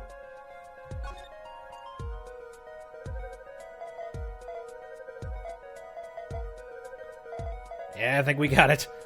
Comparison complete. So, the fingerprints do belong to the defendant. Yes, isn't it amazing? Ah, the power of science! It's my life. Apollo, she's sparkling. And I'm dimming. Look sharp, spirits up. The real fight is yet to come. Chin up, Polly! Trial hasn't even started, I'm already losing. Yep. That's how this situation usually works. Everything just immediately lands directly on you. And then you have to twist it all around. Without forging evidence, goddammit. The report came in last night. The body was found much as you see it now. Except it was a real body. But why? Why was a body pulling a noodle stand? If I knew the answer to that, I wouldn't still be here. Well, what was the cause of death? A bullet wound to the temple. He was shot by a pistol. Pistol? Not the easiest thing to come by in this day and age. Unless you're a cop or a gangster. Incidentally, the victim's name was Pal Maractus. Yes. Pal Maractus. I just received the autopsy report, in fact. Ooh, thank you. I would like to read that, please. I mean, really, what's up with this case? It's enough to make me want to run off, pulling a mysterious noodle stand behind me. Not so mysterious, actually. We should tell her, Apollo. After all, we know where the stand came from. A likely story. I didn't come here to play games, you know. Actually, we do know where the noodle stand came from. The noodle stand's owner is... that guy! No. Here. It's this guy. Specifically, guy. Who's the old guy? Now, this is the proprietor of Dune's Noodles, Mr. Al Dune himself. He's famous in this part of town. Not bad. Guess Mr. Wright picked the right kids for the job. That saved me a lot of work, thanks. Is that all I am for you? Somebody to save work? What sort of person was the victim, anyway? You mean, what did he do? He was a doctor. Oh, boy! A doctor? I'm starting to see a connection here. Everything's freaking connecting. Who, me? I'm just a supervisor for this crime scene. Detective Sky. I was out of the country for a while. I came back to be a forensic scientist. Ooh, were you studying abroad? Something like that. I was studying in Europe. Forensic sciences, mind you. When I got back here, they threw me in criminal affairs, just like that. Sounds about right for pretty much every single job ever. Like, okay, what are you good at doing? That's almost like this job. You go over here. Why didn't you just become a forensic expert in Europe? Well, I suppose that was an option, but I had a lot of favors to repay to people back here. Favors? Wasn't she in high school when she left? What? What's I look for? I was involved in an incident before I left. But Mr. Wright and his people helped me out. I owed them. Really? I had no idea. If she's been out of the country for a while, she probably doesn't know about Mr. Wright's current state of affairs. No, I think she does. Could you tell us a bit about the defendant? He's the only son of the Kitaki family, yes? Waki Kitaki. I'm going to lose my mind saying that name. I don't know if he is the boss's son, but he's certainly throwing his weight around. Violently. In the detention center. I see. Why was he arrested in the first place? You are a defense attorney, aren't you? You're not his by any chance. Actually, yes, I am. So yeah, he should know about this information. Please hand over. Well, we have a witness to the moment of the crime. That's usually how it works, yep. The witness called the police. They'll be testifying during the trial tomorrow. Ah, cool. I wonder who the freaking witness is. I hope it's not somebody I'm familiar with. Could you tell us a bit more about the victim? Well, let's see. Apparently he's the physician at a clinic in the area. Quite well off, too, from the sound of it. Well, yeah, when they get to gold plate their doors, yes, you're well off there. Like, I don't care what kind of low salary you get, you're at least getting something livable. The clinic's name is the Maractus Clinic. Maybe that's why the cop car was parked there. What? You been to the clinic? Yeah. Though on a related issue. I told the detective about the case of the stolen noodle stand. I see. So that means Dr. Maractus stole the stand and pulled it all the way here. That would seem to be the case. But why? I don't freaking know. Who needs a...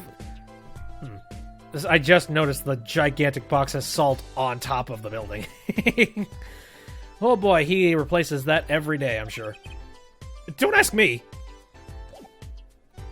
That's all that. And I've pretty much investigated everything. Unless I can somehow examine that one bin in the background. Maybe. There's gotta be a good clue or two around here. You and your trash cans! Go ahead, knock yourself out. Please, can't you see I'm doing my... Huh?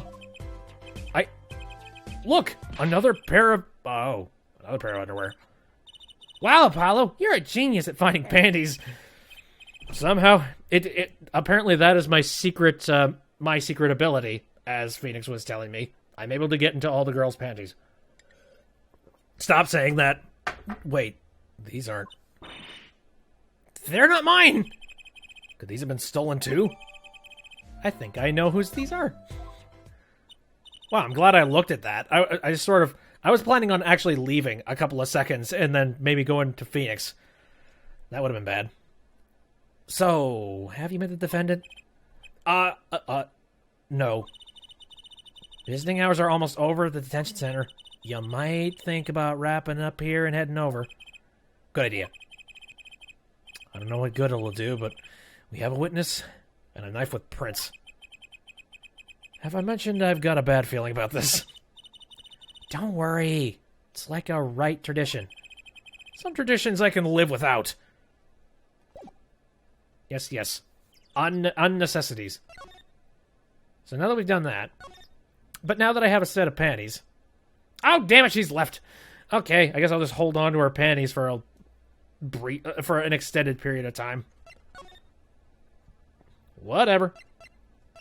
Pair of Garetti panties. So at least we now know that these are panties that this woman actually does wear. Ghibli, ghibli. Okay. Now we can finally talk to the kid.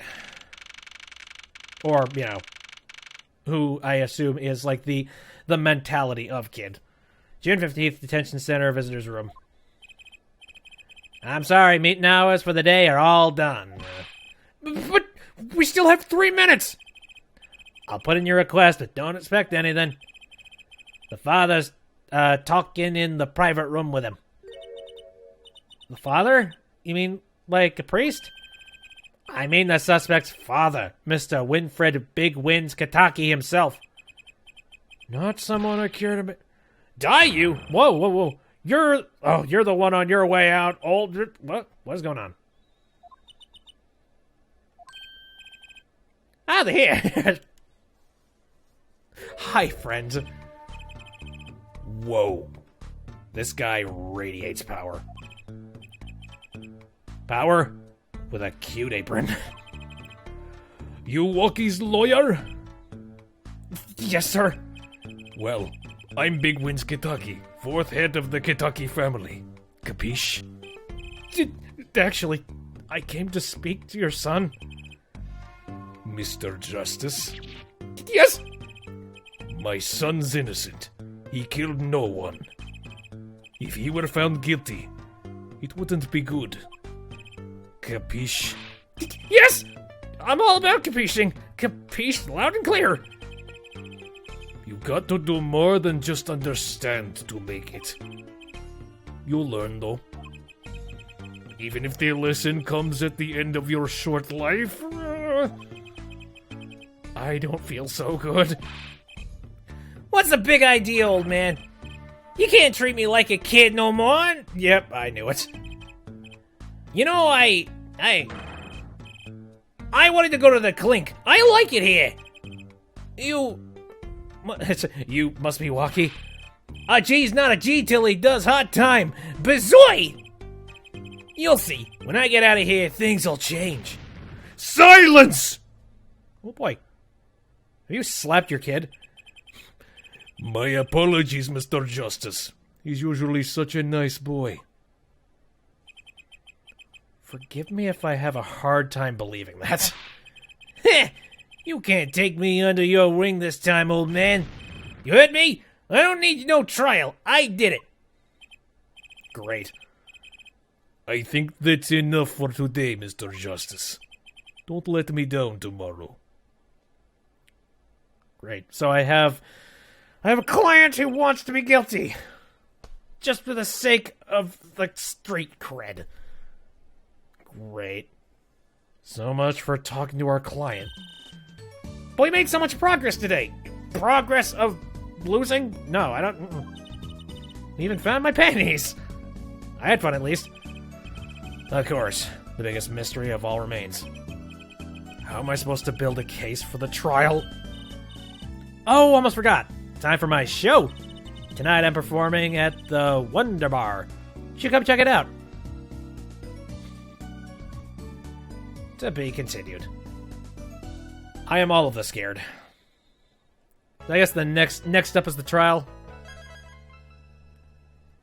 We'll see how that goes. June 16th, 9:46 a.m., District Court, Defendant Lobby number 2. Mr. Wright's not here today. He said his old foot injury was acting up. Convenient. What foot injury? Old injury? He was all smiles yesterday. Yes, he smiled when he said we'd be fine, as long as you're there, Trucy. Yes. Fine. We'll be fine. Here comes justice! I started my voice training at 5 this morning. Ooh, do some now. I want to see... here. Okay. My name is Apollo Justice, and I'm fine! Sounds more like a self-mantra than voice training. Shut the hell up! I need to believe in me! I'm fine, you know what I'm saying. Who is this? Oh god, why? Good morning. Yo, sup? Hit me with the guilty verdict, G. See if I care. You'll just hang loose and let things go with the flow. You know what I'm saying? Not really. Walkie, don't be running your mouth like that in here. See, that's the difference between me and you, old man. I ain't afraid of no cops. Real G's can't keep it real till they spend some hard time in the pen. You have absolutely no idea what you're talking about. I love this. Oh, I love the interaction. Podcast. I wonder if, like, he is exactly the same as his father when he was young. Like, that'd be fun. Sounds like they've both been voice training too, Apollo. My worst fears realized. Trial's starting and I still haven't had a real talk with my client. If everybody's going to be doing voice training, I'm going to need plenty of water. Anyway. June 16th, 10 o'clock a.m. District Court. Courtroom number 4. Oh my god. I see who is the prosecutor in this case. Court is now in session for the trial of Walkie-Kataki. The defense is ready, Your Honor. Ready to roll here, Judge. Ah, it's him, the pre-guy from yesterday. He's a prosecutor? Apparently. It's Mr. Gavin's brother. Long time no see, Prosecutor Gavin. Were you taking a leave of absence? So he had a brother who was a defense attorney, and he is a prosecutor. That had to have been awkward at the dinner table. Wait. Okay. Let's try and just, go back to that. Doctor, you know that little band I started in my free time? Thing is, we got real popular. Hard to say 9 to your fans when 3 of your singles go platinum, yeah. I see. To be honest, I was a little concerned. I feared that you might still be distraught over that one trial. Not to worry, Judge. I wouldn't miss this day in court for the world. It's worth even more than VIP passes to one of my concerts, huh? How could I pass up a chance to see the true strength of the little boy who bested my brother? If you can't do German, do a smooth rock star voice. I've done several voices that are just smooth rock star voice already. I don't know. It was worth cancelling a show or two. Understood. You may give your opening statements to the court. Before that, I was thinking. Is the air in this courtroom not a bit serious? It is a court of law. That's no way to get the crowd jumping here, Judge. They're not supposed to jump. This is a courtroom. Ashton, baby. Today we play it my way. What's that noise? It's rock. Haven't you ever heard rock before? Sometimes you have to get on up in order to get down to prosecuting. This is crazy. The victim, Pal Maractus, director of the Maractus Clinic. The scene, People's Park, was he was found pulling a noodle stand. Good lord. What in the world was a doctor doing pulling a noodle stand? Yes, I believe. You will only find that out by asking the defendant right here, right now. Because it's an undeniable truth that he has shot the victim. What do you mean undeniable? If you are to glare at anyone here, Justice, glare at the punk in the defendant's chair. His crime was witnessed quite clearly, you see. Very well. I'd like to see this person who witnessed the crime, please.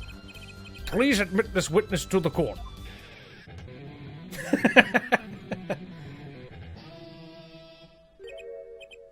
I'm liking all the extra amount of animation they are allowed to do now. Nine, not yet. First, there's a little matter to be cleaned up. Could you talk without the accompaniment? I swear I could see the guitar for a second. What is it, Prosecutor Gavin? The motives there, Judge. Why did the little punk do it? Why did he kill the director of the Maractus Clinic? So many freaking words. Like, I'll get around with it once I recognize all of the words in the exact same freaking case. Not so fast! The defendant doesn't have to explain that. Oh? But what if the defendant specifically requests to do so? As he did this morning. You asshat! I want to give a shout out to all my homies, I believe he said. Woman! Son of a bitch. This is like one of those punk rappers who thinks just being like, oh yeah, I can deal with the clink, yeah, I'm gonna get arrested, and then I'm gonna be really well known. My rap records are gonna be amazing after that. No, they're not going to. You're gonna be in jail. What is right? They always say that on stage you should hit the crowd with speed and ferocity. Sounds like he got you good, huh, Polly? Well, this is highly unusual, but the court will now hear from the defendant concerning his motive in the crime. So, you, son, are the defendant? Walkie, are you? I ain't your son, old man. You step to a Kentucky, you best be prepared to step strong. You step to a public official, you'll best be prepared to step into jail. You gotta hand it to him. Walkie sure has guts. It's not his guts I'm worried about. It's about his sweet hair. Well then, the court will now hear testimony on the defendant's motive. From the defendant himself. Oh god. I'm so fucked. I'll tell you one thing. That doctor was a quacker. Someone had to show him what's what. I was in his clinic about half a year ago. He messed up my, something bad. And then he just lets me go without a word. See you later. Bye. So I gotta go in, get another doc to patch me up again. That was the day I done figured it out. No OG's gonna let that pass. That's why I went to his pad that night. Know what I'm saying? Clavier's theme is called Guilty Love. That's a good tidbit. You're saying you were one of the victim's patients? A lot of stuff going down when you're keeping it real in the street, to that. I'll tell you one thing, that dog was wet. Very well, the defense may begin the cross-examination. I can't believe this is the first time I'm hearing about all this. Yep. Welcome to the party. dealing with crazy people. Alright. Well, again, for safety's sake, I'll tell you one thing, the doctor was a quacker. Alright. First of all, the word you're looking for is quack. And isn't that a little harsh? He's your family doctor. Who's asked you, pointy locks? Just who you think you are? You're a lawyer? Look, I ain't trying to hear that. He was a quacker, plain and simple. Someone had to show him what's what. By someone, you mean... Was there anyone with a score to settle with this doctor? Besides you, I mean? You better ask somebody else, Holmes. What do I care? I made up my own mind and did what had to be done. Straight, gangster style. But why were you so mad at the doctor? Yo, sit back and listen while I drop it, J-Man. I was in his clinic about half a year ago. He messed up my op something bad. What the hell did he do? So, you were a patient at the Maractus Clinic half a year ago. For what reason? I have what you might call a mark of honor. Can you explain precisely what that was? We had a little run-in with the Rivali's family. That's when I pulled a jack move. Holy hell. And ran into an ambush. Gee, busted a cap right in me. According to my sources, you couldn't stand the stress of waiting. And ran 15 minutes before the appointed time by yourself. Hey, I was more than a match for those guys. So you were carried to the Maractus Clinic from there? Apparently he was shot in the heart. And you're to blame. You give love a bat. No, shot in the heart and he's still alive? I can't catch bullets between my teeth. Wait, I can catch, but I never learned how to catch them with my... Alright, I can catch bullets with my teeth. Waka waka. I've heard of that trick before. The bullet stopped just short of my thumper, you know what I'm saying? That would have been golden if it went for that whack doc. Can't even take out a stupid bullet. So as you say, the surgery was a failure? That ain't all of it, Holmes. And then he's lets me go without a word. See you later. Bye. Those are several words. But that's probably not relevant. What do you mean he just let you go without a word? What do you think it means? It's whack, that's what? I'm not sure what that means, but it sounds bad. It sounds as though a doctor wished to hide his mistake. This is why he let the defendant go. He's a liar, straight up. He's a better G than me. So I gotta go in, get another doctor to patch me up again. Oopsies. Sorry. Skipping forward. So this bullet is still... You know it! I can still feel it! Right there in my chest! Pressing up against my... Oh, wow. Straight up Iron Man situation here. Your words are like a bullet. Shot straight into my heart. Or something to that effect. Incidentally, that's from one of our hit singles. Bastard. Well, that sounds like a straightforward case of malpractice. Word, Jane, man. Went no accident. That's for shizzle. It seems that there were issues with this doctor. Man, putting him down was like doing the world a favor. Walkie, please consult your lawyer before saying things like that. Get up, Apollo. Back straight. But why did this mistake only come to light that day? It was found during the family health checkup. The family health checkup? That was the wackiest thing of all. All us G's lining up, taking eye exams and all that. Better to die young than fade away, bizoy! A relief to hear. Yeah. Well, that's a relief. Oh, did your father not tell you? That bullet you carry so close to your heart, if not attended to immediately, it could kill you. What? Yeah, exactly. Jeez. Yes, Dr. Maractus had knowledge concerning this ticking time bomb in you. Knowledge that could have saved your life. No way. That's whack. There's proof. Your checkup report. Oh boy, yeah, that would be a very major case of malpractice. How ironic that you would kill the one man capable of helping you. You're almost as careless as he was.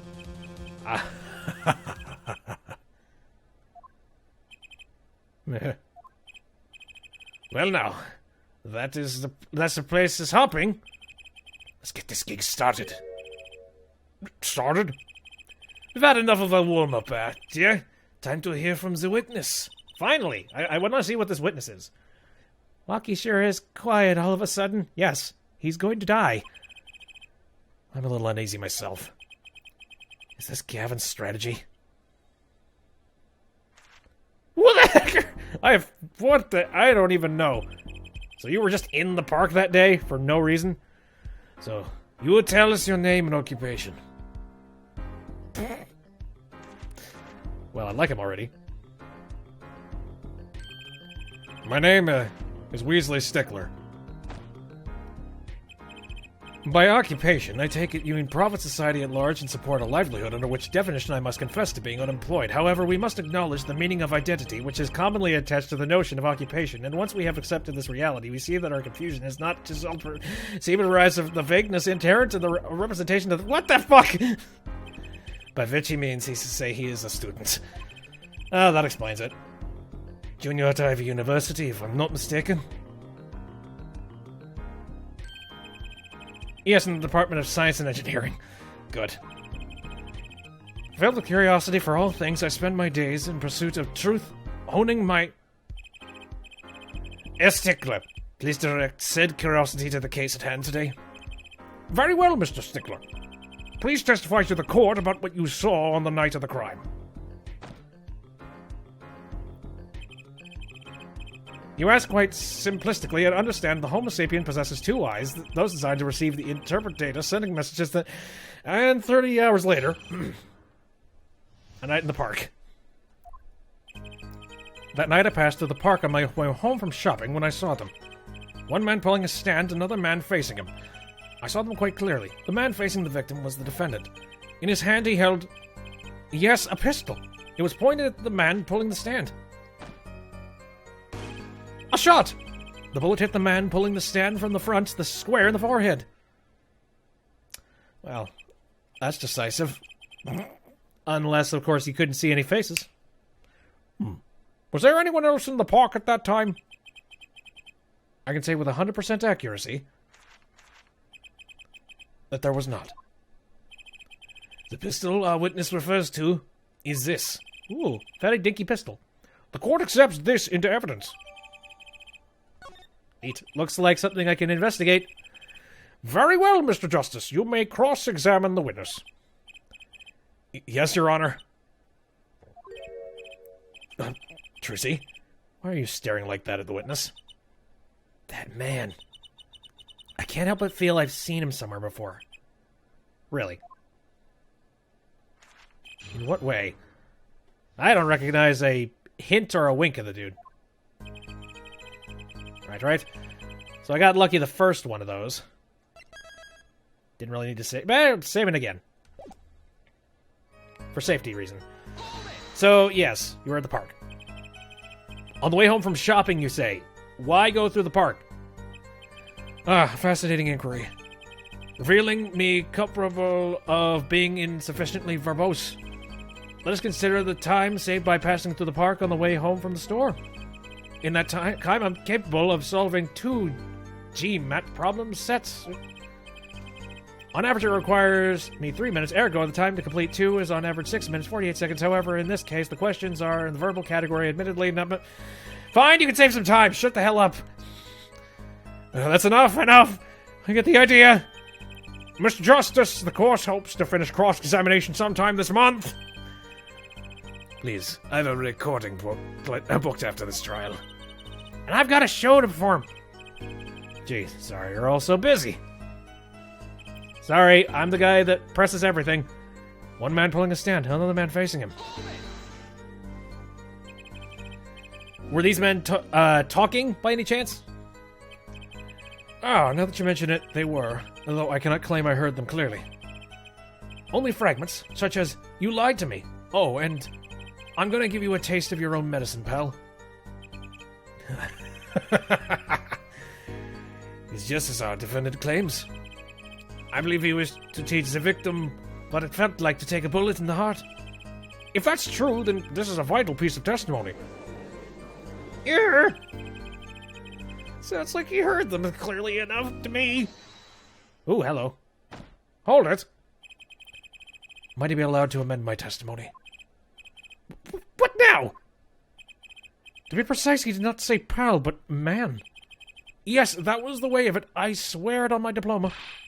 You don't have a diploma, you're a student. What's the difference? And this other man, who was he? I saw them quite clearly. The man facing the victim was the defendant. I thought we were going somewhere with that. Hold it. Ooh. Nope. How can you be so sure it was the defendant? The crime took place at night. It would have been too dark. My eyes at 20/20, my son. Perhaps I was remiss in not mentioning this earlier. You see, in class I always sit in the very backmost seat. Do you know why? Who cares? Because I do not wish anyone to copy my perfect notes. And this relates to your testimony how... I mention this to illustrate my predisposition to that which is perfect. It was dark, you say? Yet there are lights in the park. If I say the defendant was in the park that night, then he was in the park that night.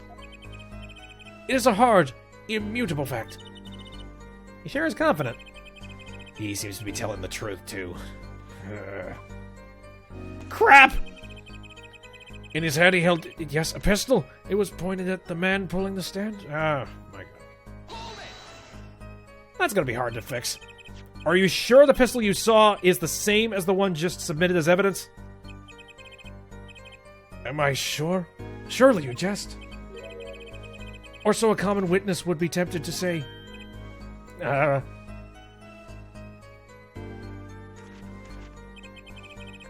Yet I am no common witness. I see not only events as they are, but the logical structure governing these events. First, we must consider the fact that it was night in the park, which indeed my field of vision due to insufficient levels of illumination. Now consider the pistol left us call object A was indeed... Becomes difficult to say with certainty the object A was indeed object A. I think he means he couldn't see it clearly. My badge for a formal witness. For a normal witness. Yet the fact that the pistol was fired before my eyes is indisputable. I can still see it when I close my eyes. The defendant raised his weapon. A shot! The bullet hit the man pulling the stand from the front, square in the forehead. Shit. Are you absolutely certain only one shot was fired? Yes, of course. It was one shot. Why do you ask? Aha! A contradiction. Finally! Mr. Stickler, according to the court record, the pistol was fired twice. A clear contradiction. Good eyes, Justice. You're cool. Real cool. You really think so?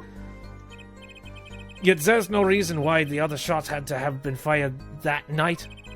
Meaning, this pistol came from the Kentucky family mansion, yeah? I think it's not unreasonable to assume the pistol had been fired once before that night. During perhaps another altercation? Well, they are mobsters, so that makes sense. He's got a point.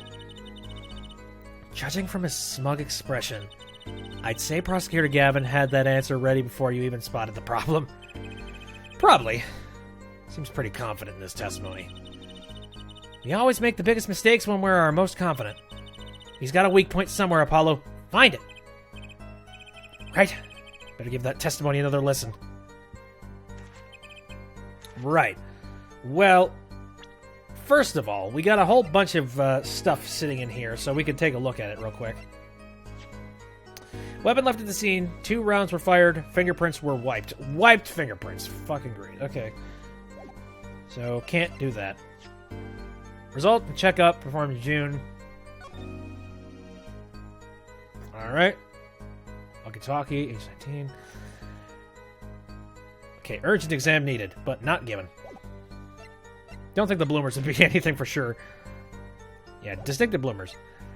A noodle stand. Victim died pulling it. Knife. Also known as a shiv found at the crime scene bearing Walkie's fingerprints. Which I don't know if it makes a whole lot of sense if Walkie had a gun as well. That's weird. Autopsy report. Time of death, after 10 p.m. Cause of death, single bullet to the right temple. That seems about right. After 10 p.m., cause of death, single bullet to the right temple. I mean, that would be his head, so that's about right. But is the time incorrect? I wonder. There's a mirror, which... There's a cell phone. I didn't check this. Who could have dropped it? Oh, yeah, I haven't checked this out yet, so... Here, let's see.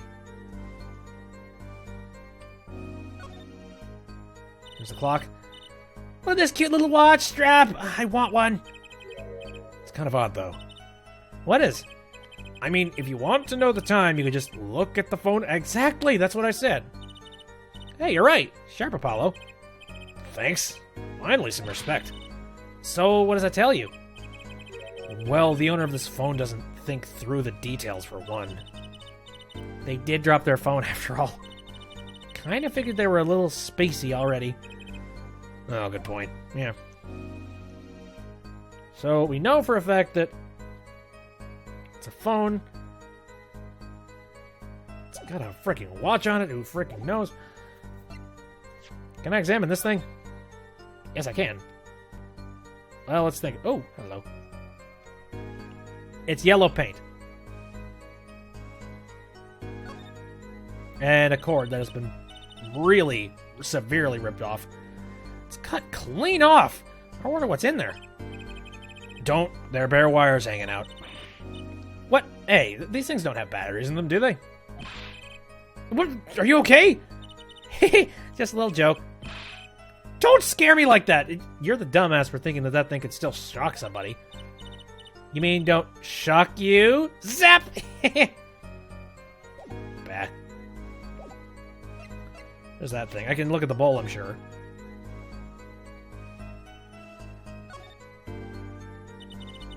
It's the Eldon Noodles mascot. Mr. Salty. Ah, he's so cute! It's not a very endearing mascot, is it? You know, come to think of it, looks a lot like you, Apollo. Especially the red parts. It's all red. Can I help if Can I help it if I like red? And then on the bottom is also the exact same thing. Doesn't look any different. Whatever. I can check her panties. Why? Sure. Well, what's interesting about the panties? I don't even... something tells me there's absolutely nothing interesting about them. Something from the top now. I'm staring at panties. What is my life? There's fingerprint. I could check the fingerprint powder, really? Point to that? The label reads fingerprint powder in some strange language. How do we know for sure? What if this is really a jar for something else, like jam or honey? Why would anyone go through the trouble? Well, so the police don't find out, that's why. I hardly think possessing fingerprint powder is a crime. Oh, huh. I guess. That's boring. Yeah, I don't think there's anything to do with that. And then there's the autopsy report with that information. I've already checked the knife, so I don't think I need to do anything with that. I suppose I could check the pistol. Let's see. Nothing directly on the surface. Let's see. Oh, I could look at the barrel. Okay. Whoa! Don't point that thing at me! Don't worry, I can handle myself around guns. Match guns, at least. The ones that pigeons come out of. Very reassuring. Okay, well, what else is going on with this gun, eh? No, I don't think there's anything else. It's just a gun. Okay. Can I check the noodle stand somehow? Yes. Yes, I can. Look at this, Apollo. Mr. Eldoon spelled his name backwards on this side. I think that says noodle. As in Eldoon's Noodles. Oh, I get it! So the name of his store is the same whether you read it forward or backwards. Yeah, I guess it would be. Well, except for the last S. Then, how about a store called Team Meat? Close, but that would be Time Made backwards. What kind of store is that? Why, a store that sells meat. It's not meat unless it's Team Meat. Pretty good slogan. Copyright the ever-loving hell out of it. Well, that's funny. God, why not? Wow! These bloomers sure have a distinct design. You certainly know who they belong to at a glance. That way she doesn't have to write her name on them. Genius! I would think that writing your name would be easier than drawing a plum blossom. Very strange. We know whose it is, though. In his hand, yes, he held a pistol. It was pointed at the man. Well, we have a knife that apparently he was also holding at the same time. Why would he be holding both? Uh-oh. This evidence clearly reveals a contradiction in that statement, Your Honor. How exactly are the evidence and the statement just now related? They aren't, are they? Not at all. Mr. Justice, please think the facts over before making accusations. I don't think that won me any points with the judge. Yeah. Okay. In his hand he held, yes, a pistol. It was pointed at the man pulling the stand. I guess that's not it. One of the contradictions could be that there are no prints, but that doesn't make any sense. How would that be the contradiction? He just wiped his prints. Ta-da!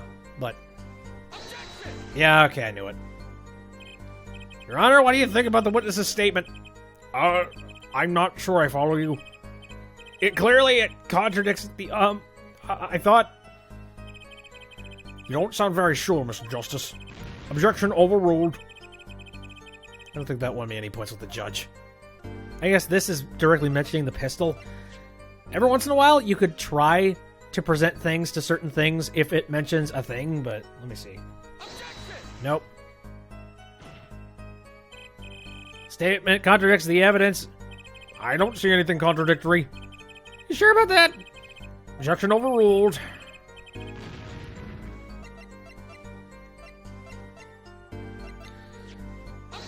This mentions the cart. Maybe that's it. Nope. Oh, I'm unsure.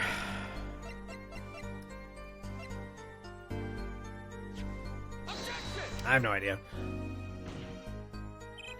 Your Honor, the statement contradicts the evidence. It does. I don't see anything contradictory. Sure about that? Objection. Overruled.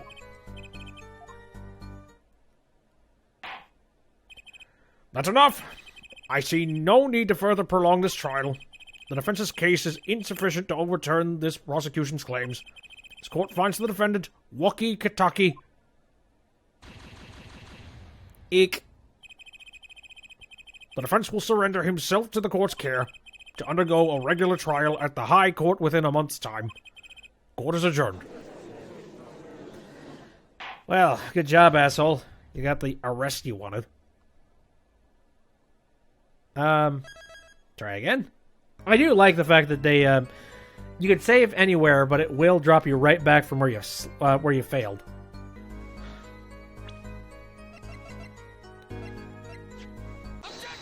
That's right, what? I don't know. I have no idea how that's supposed to, I mean, temple, is that something very, is that the jaw or something? I am so confused. Alright. Alright, I don't know. We will definitely see. Whew, if that's all of it, I think I have a chance. Alright. I don't know, I'm a little bit flustered from that. Is that you? Let me see. Alright. Let's try get back into the accent. Yeah. Is that you really? Okay, no, that's not it. God damn. Or you know what? I'm just gonna go ahead and just try and. Problem is, I do the cool rocker voice quite a bit, and I wanted to try and come up and do, you know, the German voice, but it's difficult. I don't have a cool German voice.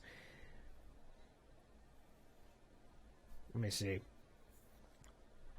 Is that you relaxing, Isaiah Justice? Objection!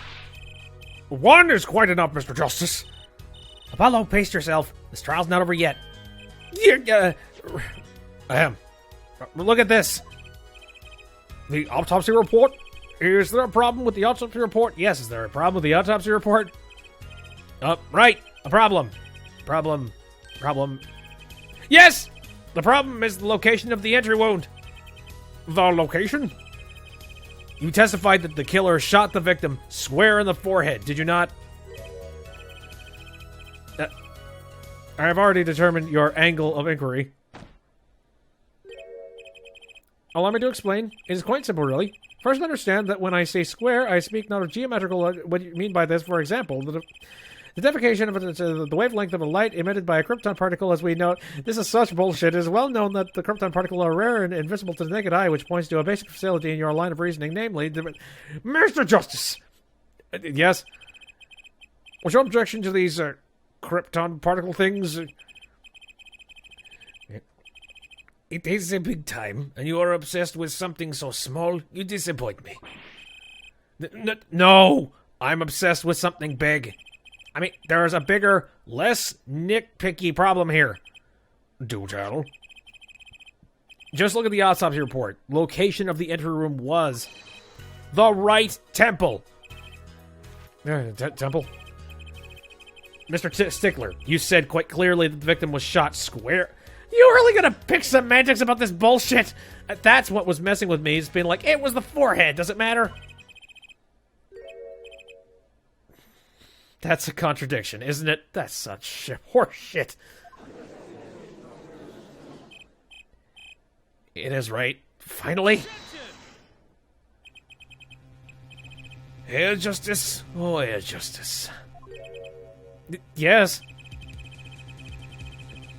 Your tactics are outdated. Try to shake the witness by objecting to trifles. Surely you haven't forgotten the fateful wound your master suffered 7 years ago. Phoenix Wright, was it? Dang it. Look, I know the wound was in the wrong place according to this testimony. Hey, in her forehead. Forehead? Let us imagine you are walking through the park. You see two men facing each other, one with a pistol trained on the other. What would you do? Forehead? Well, I guess I would try to stop them. I'd probably shout, stop.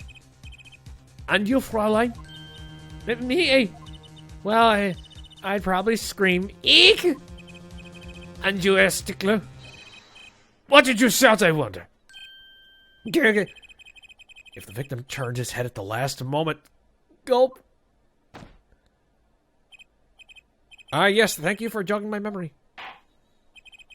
It sounds like an addendum to the testimony is required.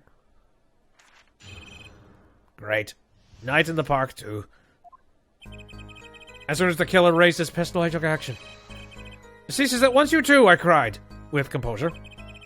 The victim turned the direction of my voice, and a shot rang out. Whereupon our cowardly killer, the defendant, appeared to have become frightened. Tossing the pistol aside, he fled from the scene. I see. So you attempted to stop the crime? Indeed. With composure. Well, maybe the criminal wouldn't have fired if he hadn't shouted like that. That doesn't really matter now, unfortunately.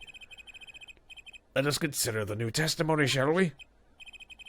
Observe the diagram, if you would. The witness, Mr. Stickler, was it? Stood here. He shouted, "Oh, stop, please," or something to that nature. And the victim responded by looking in the witness's direction. If the killer were to have fired at just that moment, As we can see, the bullet would have struck the right temple, as in the report. That does seem to be the case. But he still got it wrong, I guess. Witness the power of a junior Ivy University Department of Science. Very well, Mr. Justice, you may cross-examine the witness. At least now we have a picture. That way I can sort of visualize it a little better. Oh my god, I've got such a bad amount of health from that nonsense. Alright. Let's try. As soon as the killer raised his pistol, I took action. So you saw a raised pistol. Weren't you frightened? It can be said we students of IB University know no fear. We're already in massive debt to the government. There is no fear anymore. The moment I saw the pistol, a manner sense of justice compelled me to take action. That was certainly very brave of you. You might have gotten shot. Dude. You certainly were lucky. If I were in the killer's shoes, I certainly wouldn't have left a witness behind. He actually looks like he has no idea he was in danger. Regardless, I attempted to halt the bloodshed. Cease this at once, you two, I cried with composure. Are you sure both men were able to hear your voice? They were, of course. My high, exquisite voice echoed through the park. And the victim responded to that clarion call? Quite. The victim turned in the direction of my voice and a shot rang out. Cool. Did you hear the gunshot at the same time as the victim turned? Indeed. I would say about the same time, to be precise. And the victim didn't ask you for help? It can be said that he didn't have time to ask. He didn't even have time to take a single step. I'm totally sure that the killer fired because Mr. Stickler startled him. Don't say that too loud, Trucy, please. Whereupon our cowardly killer, the defendant, appeared to have become frightened. Can you describe the killer's action more clearly? He seemed quite surprised, especially considering that it was he who did the deed.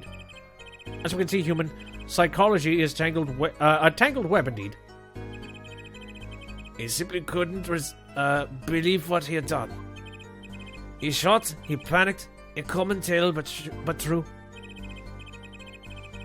Unfortunately, before I could take further action, tossing the pistol aside, he fled from the scene. You didn't try to apprehend the criminal? It all happened so fast, I'm afraid I hadn't had the time. Doesn't something about that strike you as odd, Apollo? What? The killer was in a hurry, right? He fired the pistol and tossed it right away. According to the testimony, that's what happened, yes? In that case, I'd expect to find something that we didn't find. Oh. Oh! Oh! Oh! Ow! God damn it. It's a case of thinking way too far into the future, and then failing miserably because of it. I like that contradiction. Kinda sad to see it go. Not as sad as I feel. What are you now? At least the testimony's getting a little clearer. She's right. Maybe I can find something to use in this new testimony. Yeah. Tossing the pistol aside, he fled from the scene. Again, I present the fact that a knife exists. What?! Your Honor, what do you think about the witness's statement? I don't understand! Okay, tossing the pistol aside, he fled from the scene. Okay, alright, I think I understand what I'm trying to be looking for now.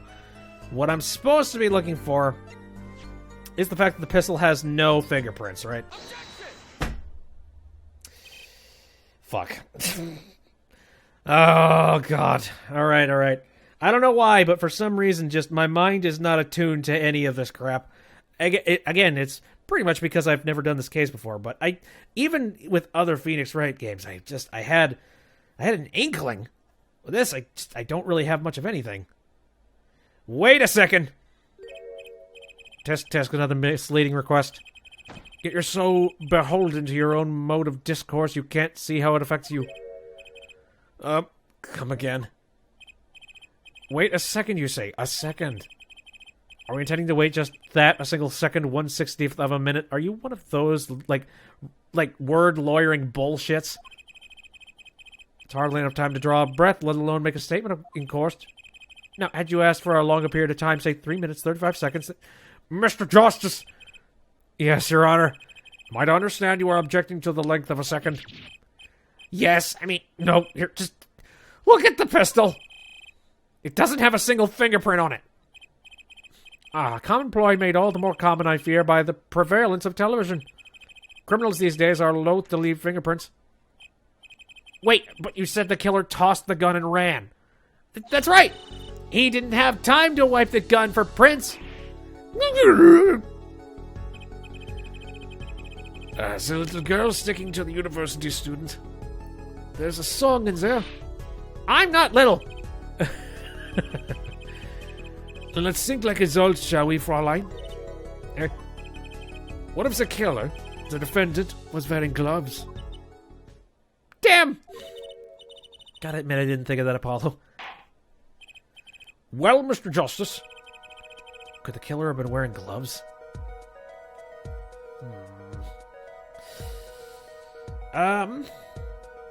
No! No, he could not have. The record of the murder weapon is very clear about one thing. The fingerprints were white, which means some trace of fingerprints remain, which contradicts your testimony. If everything happened as you say it did, he wouldn't have had time to wipe the pistol. Also, there's another piece of evidence that contradicts it, but we'll get to that. That may be. But it does not change what I saw. The killer, the defendant. He threw down the murderous weapon from his hand and fled.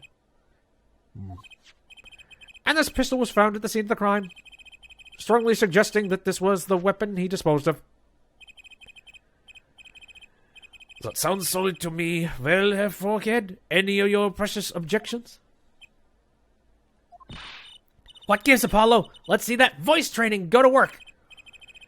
You know, I've only recently realized something. No matter how much you train your voice, doesn't matter if you have nothing to say. What do you mean, nothing to say? Isn't it obvious from what the witness just said?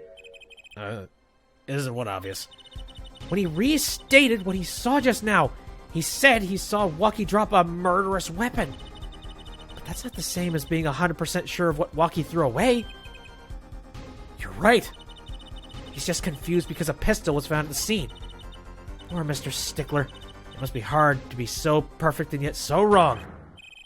Well, it can be said that I'm quite offended. While it is indeed true that there was seized by the teacher in possession of the appellate poor minded prefect son of a bitch, what we can say for certain is that the witness saw the killer throw something. Does the defense have anything to say about this? Well, if what he threw wasn't a pistol, then it had to be something else. At least one person on the defense team seems to be thinking. I'll wipe that smile off your pretty face, Gavin. Perhaps you can inform the court as to the nature of this something else. What did the killer throw away before fleeing the scene? Please! Thank you. Is that a sword? Nope. Swords are usually longer than that, Your Honor. I saw one of those late night movies last night. Great, a sleep-deprived judge. This knife was found at the scene of the crime, with the defendant's prints on it. His prints? This single piece of evidence proves two important things. One, that what the defendant threw down wasn't a pistol. Two, that the defendant wasn't wearing gloves. Indeed. Oh, forehead. You're forgetting two other things you've just proven. What have I proven? One, that the main witness saw was not the defendant, Mr. Walkie Kentucky. Two, that the defendant was holding a knife with the intent of harming the victim. Oh! Indeed. Well, clearly he didn't do the murder. He didn't do the murder! This is so stupid. He did... Oh, God. Are you telling me that he, pulled a gun out, shot him, somehow ran and cleaned the fingerprints at the same time, but he had a knife? This makes no sense. Never underestimate a Gavin is the lesson here. This court is of the opinion that our witness is fond of making assumptions. In that light, I believe it would behoove to us to hear about what really occurred. So many big words this case. Please help me. With less assuming, please.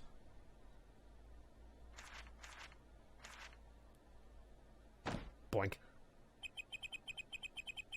It is always the same with you people. Mark left the house left on foot, and 5 minutes later his brother left after him. How long would it take for Mark's brother to catch up with him?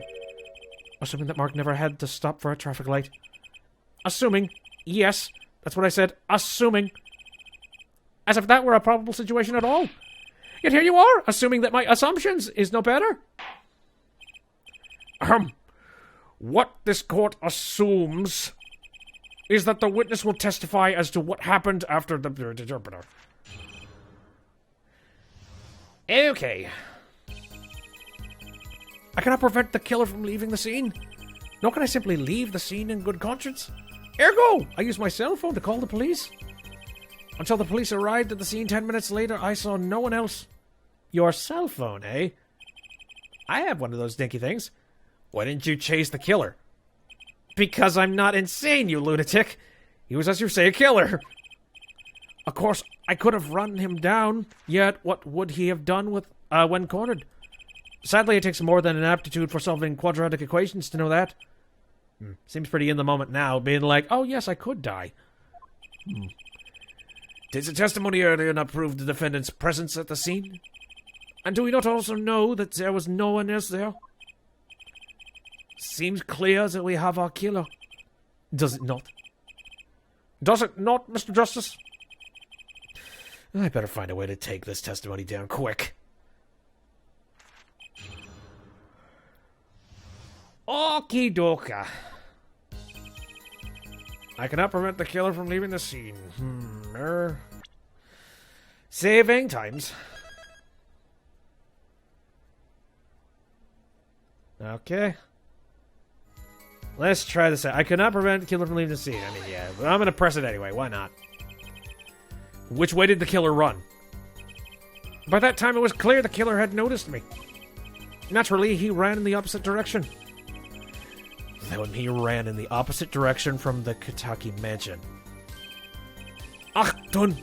Don't ever think about pointing out that he was going away from his home. All he had to do was look back once he was out of sight. How did he know that's where I was going? Yeah!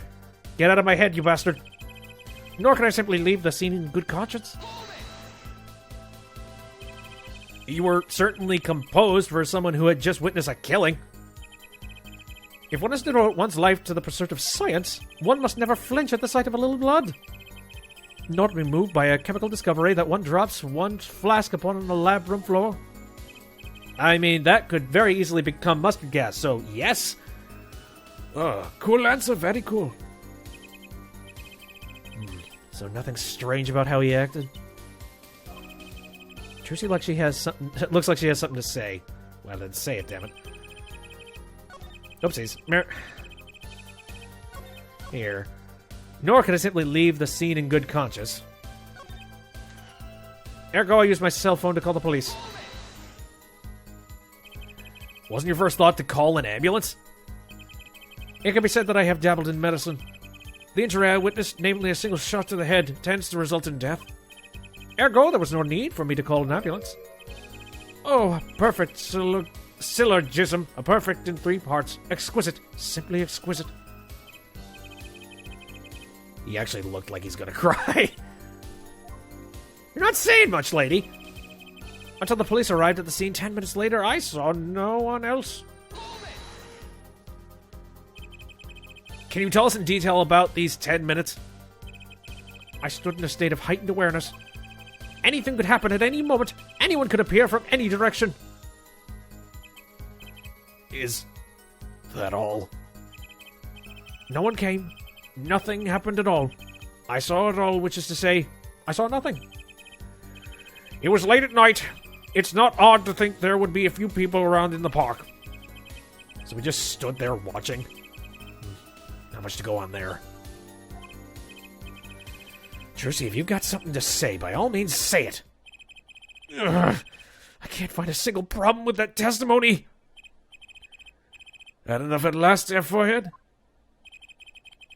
Maybe it's time to back off a bit. No? The defense still has some questions that demand answers, Your Honor.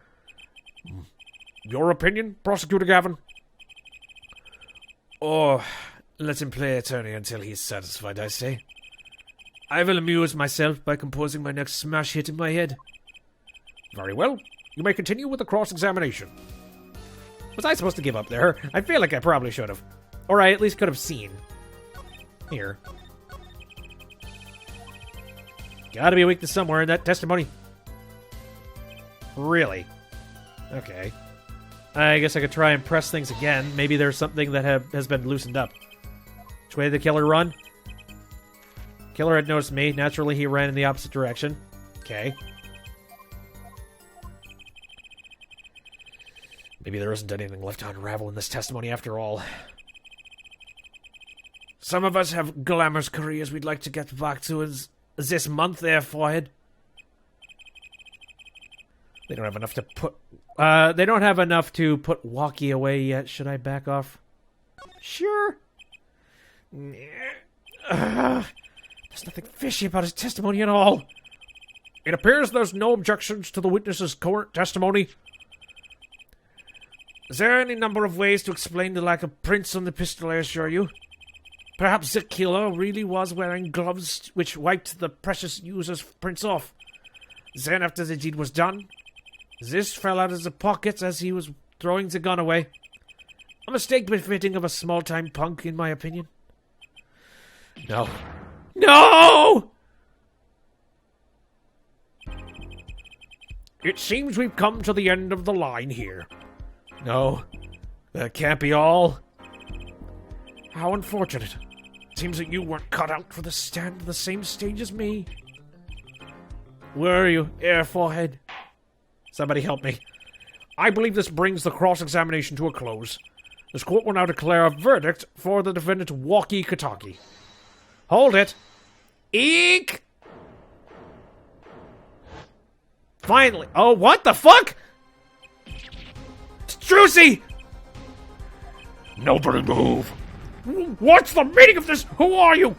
Holy shit. You're calm and composed. Why? There'll be no verdict in this court. Not yet. Wait, are you one of the Katakis? The Katakis? You mean the notorious gangsters? If you don't want to see me give this pretty little girl a new smile, do as I say. Adjourn the court for 20 minutes. Why? This court will not bow to pressure from the likes of... Here, Judge. I see little point in further aggravating the gentleman. Recess. 20 minutes, or I promise you, you'll regret it. Oh, good. Where? Whoa, whoa, whoa, whoa, whoa. Wait! How did he disappear so fast? Come to the defense lobby, Apollo. Whoa, okay. I suppose I have no choice but to adjourn for a 20-minute recess. Bailiff, catch that mysterious man! I'm scared. To be continued. Oh, joyous day. Okay. So it's 10:31. I'm debating on whether or not I want to keep going with this or leave it on a sick, horrible, a horrible cliffhanger. You know what? Screw it. Long haul. Let's try this. June 26th, 11:17 a.m. District Court Defendant Lobby number 2. Trucy! Trucy! You're moving quick, Apollo. Good show, good show. Oh, okay. Trucy! You're okay. I thought... That's... Oh, God, Apollo's crying. Don't cry, Apollo! These good-for-nothing gangsters. There are some things you just don't do. I'm pressing charges. Wait. Just calm down, Apollo. Or else... Oh. Wow. Nice. What the heck is that? Surprise? This is one of my best tricks. The amazing Dr. Hat. You look marvelous, darling. I am not amused. He's a big hit on stage at the Wonder Bar. Yes, I am a big hit. Ha ha ha. Well, what do you think? Do you like it? You mean you... Trucy! There are some things you just don't do. I'm pressing charges. Apollo, now is not the time to be threatening me. It's you who's being threatened here. Remember what you said to Waki's father yesterday? You promised you'd save his son. But that testimony was rock solid. What are you suggesting I do? Look, once the judge declares a verdict, it's all over. If I can use my talent to stop that from happening, I will. Trucy, no more staged abductions, please. Yes. Everybody's hearts would be very happy and if you just laid off on doing that shit. I'm not talking about magic, Apollo. I know what the witness isn't. I know when the witness isn't confident. I can perceive what he's feeling. It might not mean anything, but it's all we've got. You can see what he's feeling? Think back, Apollo. Think back to the times when there were a contradiction in his testimony. All the times. All the times there were contradiction? Actually, I don't remember them exactly. Good thing I do. There were 2 times when he made statements he wasn't confident in. And each time, there was a contradiction. In his hand he held, yes, a pistol. It was pointed at the man pulling the stand. Tossing the pistol aside, he fled from the scene. He said the man tossed aside a pistol, but it turned out he wasn't sure, and sure enough, there was a contradiction. Well, that's true, but how does that help us? Didn't you notice anything? Whenever he made a statement he wasn't confident in, he displayed a certain habit. In his hand he held, yes, a pistol. It was pointed at the man pulling the stand. Did you see it? The very moment he said the word pistol, his fingers got all tense and he fiddled with the corner of a page of his book. How am I supposed to see that? Well, I could see it. How else do you think Daddy went 7 years without losing a game of poker? What? Ah, clever. I always sat next to Daddy during the matches.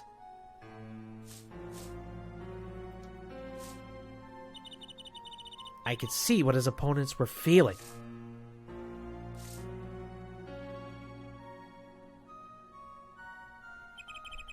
You mean that's how Mr. Wright won all those games? It's not cheating officially. I wasn't looking at their hands or anything. And I wasn't there all the time either. Daddy's quite good at poker after all, but not good enough to go undefeated that long. Great. So he cheated. But what does that do for us? I don't believe this. You have to listen to his testimony one more time. No, scratch that. You have to watch his testimony. Perceive the truth. Watch a testimony? Perceive the truth? The only thing I'm perceiving is that I'm gonna lose. Not true. Daddy said so. He said you have the power, Apollo. Mr. Wright said that? Watch the testimony. Perceive his true feelings. Is she serious? Time's up. Sorry, I can't think of any other way out of this one, Apollo. What was that she said before the trial started? Mr. Wright's not here today? He said his old foot injury was acting up. Yes, he smiled when he said we'd be fine, as long as you're there, Trucy. Is this what he meant by us being fine? Well, methods aside, she did avoid one guilty verdict already today. Time to show this court what I'm made of. Get ready for justice! I don't even know how the hell I'm supposed to do this. Let's do this. Apollo. I'm starting to think I can do... I'm starting to think I can do this. I knew you could do it all along. Oh, one more thing. No. Try to cover for Mr. Hat as best you can. I just flew in from the coast and boy, are my arms tired. Right. That's crazy. Why does the puppet have a knife? That's all I want to know. Alright, we're back. Court is now back in session. Right, we're fine. I'd like to say to the young lady standing next to you, Mr. Justice. Oh, you mean me? Don't you have anything to report? Anything concerning the mysterious phantom in the silk top hat? Right, him. Don't worry about him. I settled that. You settled that? Yes, it was an out-of-court settlement, right? Perhaps Fraulein would have us believe it was nothing more than a passing dream. A fantastic illusion. Now you see it, now you don't. Am I right? I think he's on to me. I wish he would stop being so cool. Let us dispense with these necessities and get straight to the matter here. What are your plans for our gifted witness? Right. The defense would like to request another cross-examination. Because I forgot to ask something. There was no issue with the witness's previous testimony. I will grant your request, however. But this court will not permit stalling for time. Understood, Your Honor. Don't forget, Apollo. When he isn't sure about something, he has a habit of fiddling with his book. Mm-hmm. Very well. From shot to call. I cannot prevent the killer from leaving the scene. Nor can I simply leave the scene in good conscience. Ergo, I use my cell phone to call the police. Until the police arrived, the scene 10 minutes later, I saw no one else. I'm not sure I'm qualified to watch testimonies after all. Focus, Apollo! Find his weak spots! Focus. If only it were that easy. My ears hear what he says, my eyes see his expression. Do I have to do something more? What other senses do I have?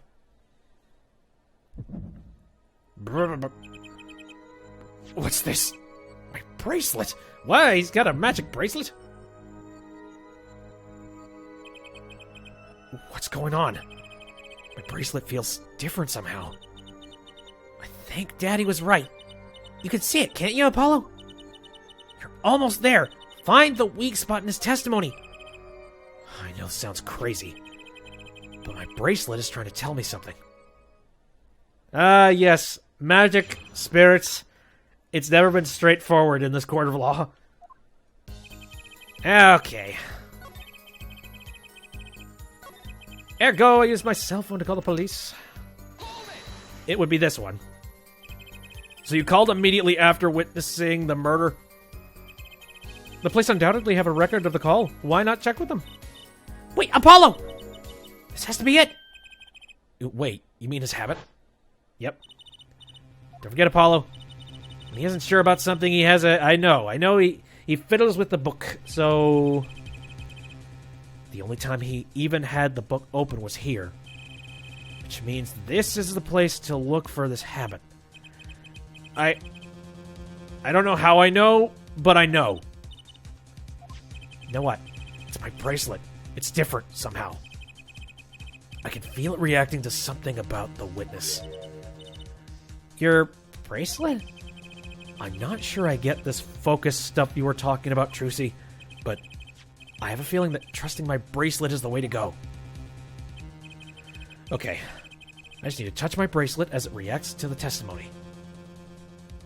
Neat! New buttons. What's going on? I can see the witness's face. His expression so clearly. It's filling my mind. I can see nothing else, hear nothing else. Apollo? Trucy, what's happening to me? This is what I meant by focusing. Focusing. In this state, you can see everything, Apollo. everything the witnesses do, Mirror. That's great, but this is kind of freaking me out! Just look for Mr. Stickler's twitch. His habit. You remember it, right? Sure. When he says something he's not sure of, he fiddles with a page of his book. You got it. Right now, you're looking at the witness's face. And your eyes are sort of bugging out. I'll bet they are. First, move your focus or attention down to Mr. Stickler's hand. His hand? You know what to look for now, but you have to be looking at the right place. Interesting. She's right. I can only see his face like this. Time to try to change my viewpoint. So now we need to be looking for weird twitches in people's things. Apollo's eyes are indeed bugging out right now. I would say so. So yes, it would be that. What does Clavier think going on? Looking at the bowling eyes of his rival. So now all I'm thinking, have you ever seen that one GIF on the internet of like that one lady who can hyperextend her eyelids and her eyeballs can like stick out of her head? That's all I'm thinking right now, and that's all I could see Apollo doing right now. Perfect. Now you're really ready. Ready for what? Ready to perceive the truth behind the twitch. Perceive? Try listening to the witnesses talk as you focus. Then watch for his habit. Right. You mean when he fiddles with the page? That's right. That's your signal to look closer. To perceive. Herr Justice, you all right? No, not all right. Judge, I think we need a recess. I think we need a recess, too. I have never seen a defense attorney this freaked out. Find his weak spot, and I guarantee we'll be able to give him the royal flush. Spoken like a true pokerhead's daughter. Yes. I'm a magician, thank you very much. So I have to pay attention to his words. And his fingers. Don't worry if you miss it. You can always try again. Right. Look out, nervous twitch. Here comes justice. Ergo, I used my cell phone to call the police. Here again.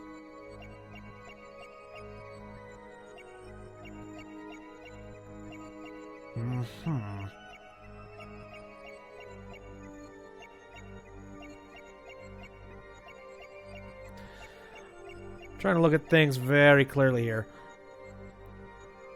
Didn't really see anything in his hand. Let me look at his face. Ergo, I used my cell phone to call the police. Interesting.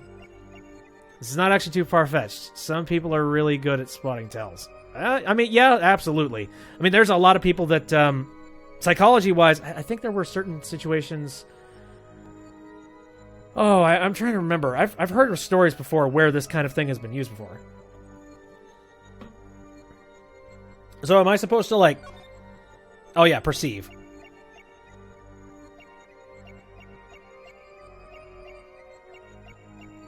I'm not seeing anything about him... Oh, there it is. Wait a minute. I saw it. It's on the bottom screen. I was looking at the top one. Bracelet is just an extension of his ability. Here, I get you. Ergo, I used my cell phone? Gotcha! Nervous, twitchy bastard! Let me adjust myself, because I am leaning in my freaking seat. I saw it! Just now. I could see it. Mr. Justice, are you having an aneurysm? Oh, sorry. Do you have something to say? All of this banging of desks. It's quite bad for my circulation, you know. Mr. Stickler, allow me to ask you a simple question. Why'd you fiddle with the page of your book just now? The very moment you mentioned your cell phone. Well, what are you talking about? I'm curious now about this cell phone of yours. Mind if I ask a few questions? What to ask?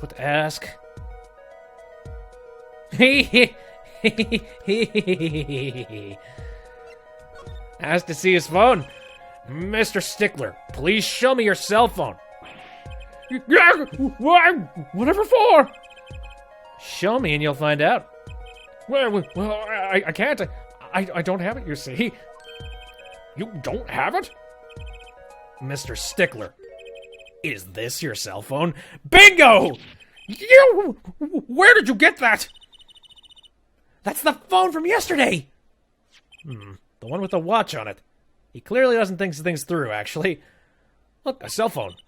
Someone dropped it beneath this tire. If the car moved, it would be crushed for sure. I wonder if it belongs to the doctor here. Nope. Unless he is the doctor. Somehow. No. Actually, no, the doctor's dead. What am I thinking? So what the hell is underneath the car? I don't know. How strange, Mr. Stickler. Can you explain why your cell phone is sitting here in my hand at this very moment? Wait a minute! What is the meaning of this? This cell phone was found yesterday. In the Maractus Clinic garage. The Maractus? What? That's where the victim lived! That's impossible! Mr. Stickler, you lied to the court, didn't you? If your cell phone is here, how could you have called the police? Gotcha. It's true. I didn't have my cell phone that night. That is why it can be said that I called the police from a public payphone. A payphone? So you didn't call on your cell phone after all? Just where was this payphone located, Mr. Stickler? Well, to indicate it with a startling high degree of accuracy, it was right around here. A little bit of a ways from... Yeah, that's a bunch of buildings away. That's quite away from the park. But why did you lie? There could be only one reason. He didn't want the court to know he had lost his cell phone. Because it was found in the victim's garage. What are you saying? Mr. Stickler, you broke into the Maractus Clinic garage on the night of the murder. This cell phone tells all! Dun, dun, dun, dun, dun, dun. But that's ridiculous! That makes it sound like I snuck into this fellow's garage to commit some crime! As though I were trying to kill him! Well, Dr. Mia... God, I am never going to be used to that word Maractus. It almost looks like meerkat, and that's the first word I go to. Dr. Maractus was killed that night. Well, yes, but no, this line of reasoning has to be against the rules. Yes, it's true. I lost my cell phone, but you can't prove that I lost it that night. Well, Mr. Justice, I can, you asshole. If that cell phone was dropped the night of the murder, it does raise considerable suspicion as to the connection with the crime. Now's your chance, Apollo. Connect Mr. Stickler to the crime. Oh, he's already connected enough. I just have to prove it. Well, do I have a piece of evidence that can do the job? Can I prove the cell phone was dropped on the night of the murder? Yep! Of course I have evidence. Oh, I like your swag, I have, forehead. Eat it. The court will see this evidence, Mr. Justice. Hit it, as they say. The evidence that proves the cell phone was dropped on the night of the murder is this lovely little mirror attached to the car. That's a side view mirror. As it so happens, Dr. Maractus' car was in an accident that took place on the night of the murder. An accident? An accident. You were saying Justice because I couldn't remember if Clever already gave his nickname for Apollo. Gotcha. Yes. Forehead? It happened a little after 9 p.m. just outside People's Park, our murder scene. Dr. Maractus' car hit a pedestrian. What are you trying to say? From the absence of the mirror, it's clear that the car was parked after the accident, which means it was parked there after 9 p.m. on the night of the murder. If your cell phone had been dropped before the car was parked in the garage, then when it would have been crushed. Convenient. After all, it was lying on the ground, right under the wheel.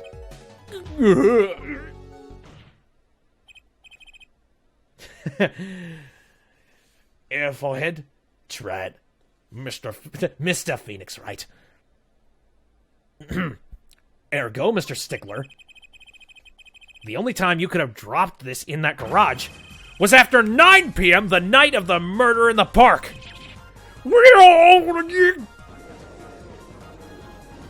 Gotcha, you whore. Mr. Stickler, you know what this means. You did break into the victim's garage that night. This is most unexpected, Mr. Justice. Are you naming the witness as a suspect in the murder of Pal Maractus? No, stop! This is too much! This can't be happening! Prosecutor, say something! I suppose it is worth saying this. No connection has been found between Wesley Stickler and Pal Maractus. That is other than this. It's proof enough. I've connected several other different cases to random other nonsense, so hey, you gotta give me a little credit. Oh wait, I am a new defense attorney. Shit. I believe our next testimony will be most revelatory. Is the witness prepared? Yes, Your Honor. I know that face. That's the face of guilt. Yes. So that's what she was doing. Heavy perceiving. It's just like, do I look that much like a douche when I'm doing it? That night, yes, I went to the supermarket. I must have dropped my cell phone on the way back. And when I was walking through the park, I happened to witness the crime. I saw the killer, the victim, the stand, all clear as day. It was him. I saw the defendant at the scene. Yes, but your cell phone was lying in a garage. Yes, well, as you can see, my model of cell phone has a defect. It is given to rolling. It's quite a pain when I drop it along the road, you see. I'm looking at that. There is no way that thing rolled. Are you kidding me? Slid? Maybe. Roll? Looks like a normal cell phone to me. But hey, I don't know these newfangled technologies that you kids are using, what with your cell phones and your doohickeys. Back in my day, I had a Mac and that was all. In any case, actually, even further than that. No, I had an abacus when I was that old. In any case, no, Mr. Justice. Cross-examination, please. That's funny. My bracelet didn't react at all during that testimony. His nervous habit must not be acting up. I didn't sense anything either, actually. Looks like you're on your own this time around. Good. Good old classic contradictions. Right, no problem. I hope. Here comes justice! Stickler's truth. That night, yes, I went to... Okay. Saving time. Just in case I horribly fail. I have already got a guilty verdict once. I don't need multiple.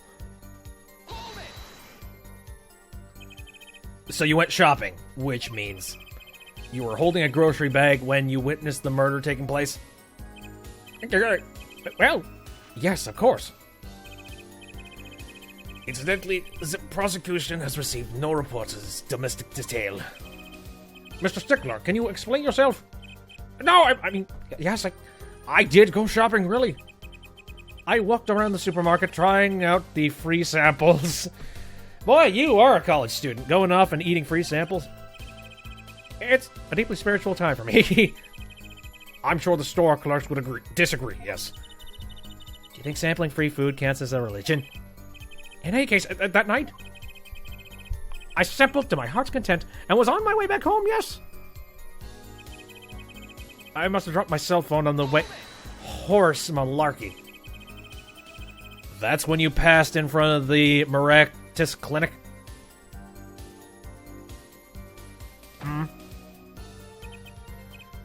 Why, yes, that's correct. That's a pretty suspicious pause there. Mr. Stickler, do you think you could be a bit more specific? Please show us the exact route you took on the night of the murder. Oh, of course. The supermarket is here, along the main road. My way home from there takes me past the Maractus Clinic. This is probably when I dropped my cell phone. Yet, whoa, it is I walked on, unaware of my loss. And walked right into that fateful park. And when I was walking through the park, I happened to witness the crime. Alright. That makes sense. Which entrance did you enter the park from? Well, to be exact, one might say that I went in from the entrance closest to the Maractus Clinic.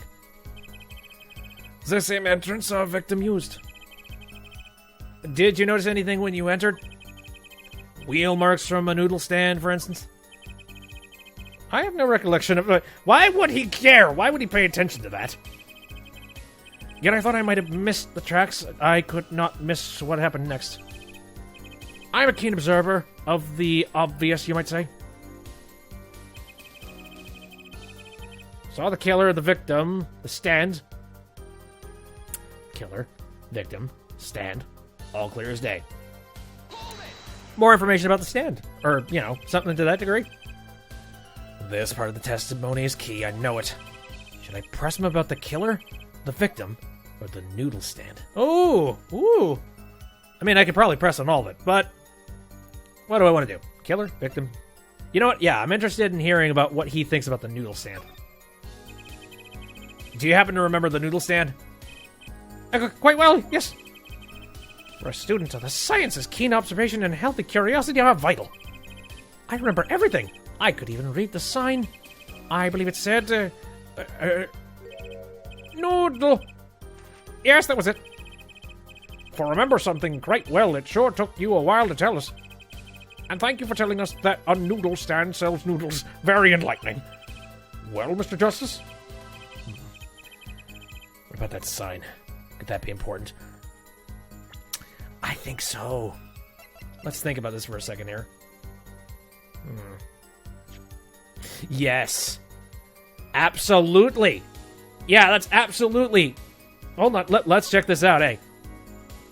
The sign itself is noodle backwards. This sign says noodle.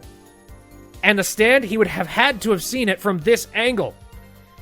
Because he said they were standing there, killer, and then the killer is right in front of the dude, looking directly at him, shouted, and then victim turns his head to his left, which leaves his right temple exposed. Ha ha! I think we got it. It's very important, sir. So the sign on the noodle stand said noodle. It appears the defense has just obtained a vital piece of testimony. Is this noodle stand's broth really that delicious? No, it's salty as hell and it requires you to drink like 5 gallons of water, but... yeah. Noodle saves the day. Yes, it does. I'll have to go sample the wares on one of these days. It's been around for years, so I guess it's alright. I think that's worth adding to the testimony as well. Whatever sort of noodles that stand sells, it can't match up to Ivy U's cafeteria. Yeah, I'm sure. A whole bunch of processed pressed chicken. Some apply to school merely for a taste of our smart noodles. Ugh. I wouldn't mind a taste of that myself. I even remember the sign on the stand the victim was pulling. It said noodle. Nope! Killer is Mr. Hat. The victim is Mr. Hat. The defendant is Mr. Hat. Yes. And you're absolutely sure the sign read noodle? What? Just last week, my professor offered me this praise. At least you have good eyesight, Stickler. I'll give you that. Holy shit. It read, without a doubt, noodle. I see. What? Why are you looking at me like that? Is that pity I see in your eyes? Let's take a look at our map, shall we? So you're claiming that when you saw the sign, you were standing here, was it? Although it would have been hard to read the sign from this spot. You think so? This is probably the funniest Ace Attorney game. It's got a lot of jokes. I like it. Mr. Stickler, I'd like you to please take another look at the stand. And to carefully read what the sign says. See? The sign actually states the name of the stand's owner. L. Dunes. Inconceivable! I'm certain it was definitely Noodle for sure! Positive! I'm afraid your professor was wrong about that eyesight. Oh, God. So he's not even a good student with good eyesight? Oh. So. Okay. Wouldn't be so quick to jump to that conclusion. The sign he saw changes everything. The witness says the sign said noodle. And he saw it right. What would you say if I told you that there is one spot from which the sign would be read the way Mr. Stickler claims? Bro. What? Wait, is Stickler Victor Kudo? Does he want a job? I don't... he's not... his voice is this, and Victor Kudo is this. It's more of an angry old man who enjoys Javachino. Witness actually viewed the stand from this location. Over here, Your Honor. The witness was standing here, on the opposite side. How do you know that? When viewed from the south, the sign on the stand reads L. Dunes, as we know. However, ta-da! Observe the other side of the stand. Oh, this sign says noodle. Exactly. The name of the stand is split between the front and back sides. Mr. Stickler, you lied to the court. You witnessed the crime from the northern side of the park, not the south. You got me. So what? So what? What does it matter if he saw the killing from the north or the south side? It makes no difference at all. He's right. Travel far enough to the south and you will end up going north. Viewed on a global scale, directions are utterly without meaning. Actually, maybe he's right. What doesn't change? It changes everything, Apollo. Trissy, remember his testimony from before? Though, to be honest, I'm a little scared of where this is leading. Yep. The killer and the victim are facing each other here. Then at the moment the killer raises his weapon, Mr. Stickler shouts, at which point the victim turns his head to look, and the killer fires his pistol.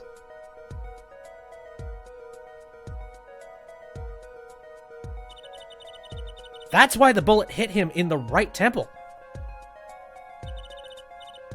No contradictions, right? Right.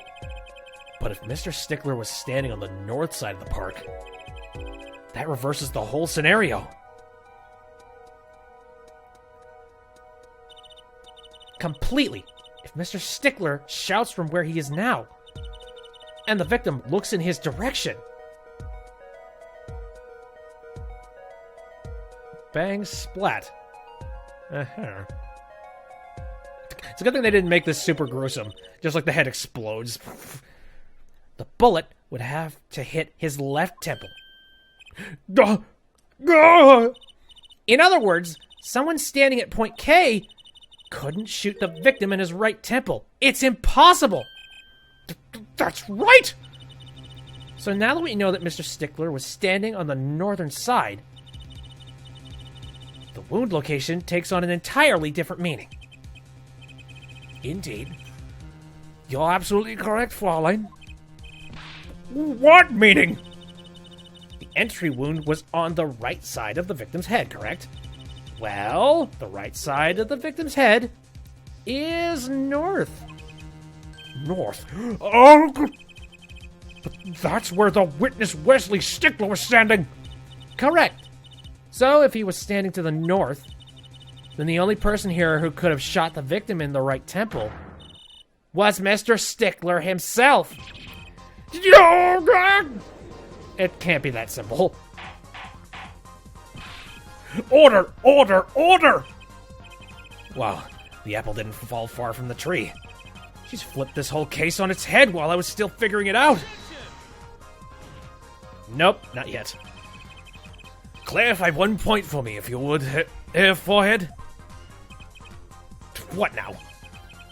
Are you truthfully accusing this college student of murder?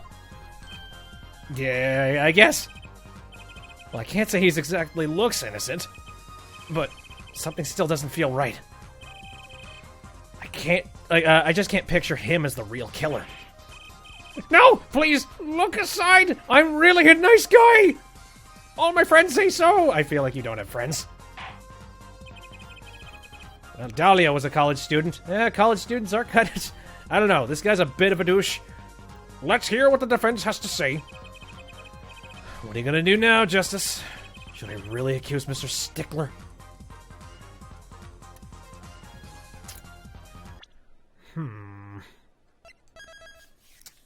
It's a good question.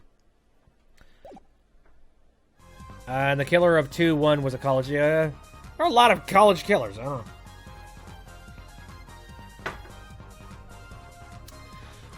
You know, he's being really freaking nervous.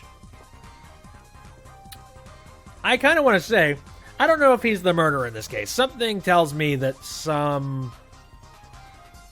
I mean, alright. He was the one that called the police, correct? Why the hell would he do that? I don't think he ever would call the police if it was him that committed the murder. But what I think might have happened was some kind of other crime, because I don't believe that cell phone bullshit. I don't think Wesley Stickler is a killer, but he's not innocent either. His unusual silence tells me this much. Mr. Stickler, you seem unusually quiet. Tell us why now. The word confession isn't in my dictionary. Tisk, forehead. I'm afraid it falls to you to elucidate her Stickler's silence. I know elucidate.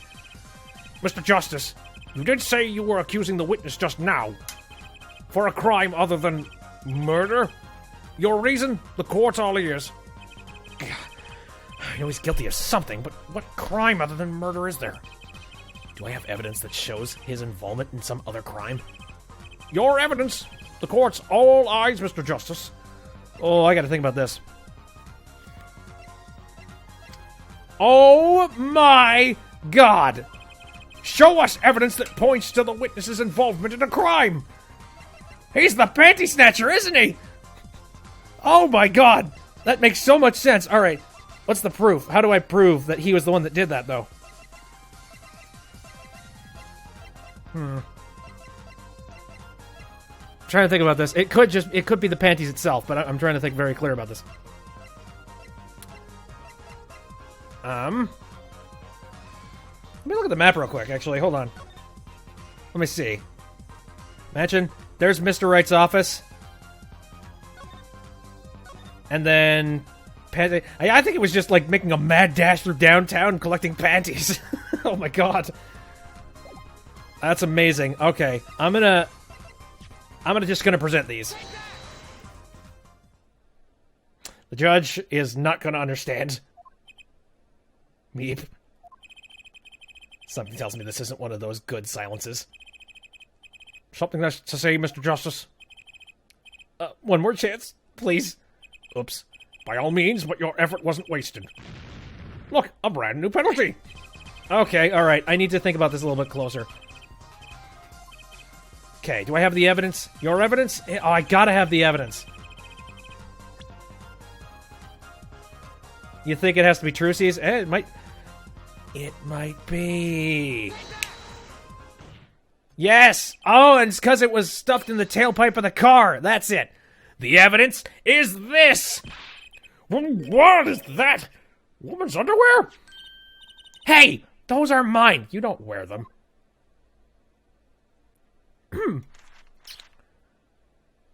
Pay no attention to me.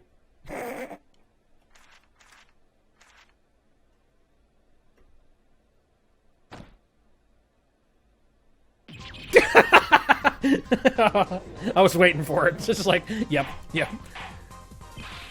No, order! Mr. Stickler, while I can't say this comes as a shock, it's not what it seems! On the night of the murder, just past 9 p.m., a young girl catches a panty snatcher red-handed. Bravely, she gives chase, but the snatcher flees and hides himself in no other place than the Maractus Clinic garage. Gah! Incidentally, these panties were found in the exhaust pipe of the car there. Presumably, he was trying to hide the evidence of his crime. Ergo, while you may not be a murderer, you are guilty of panty snatching in the first degree. Please, hear me out! It's not what it looks like! I think it's exactly what it looks like. Order! Oh my god, order! Mr. Stickler, you should be ashamed! It's not what it seems!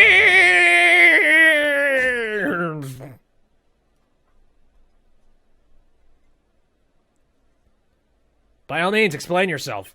Or defend saying I didn't do that. I don't have any concrete evidence. Go ahead there. So, are we to understand that you were silent, not because you were guilty of murder, but because you lacked the courage to admit your theft of this girl's undergarments? Perhaps you are not aware that my school's name was originally written IV.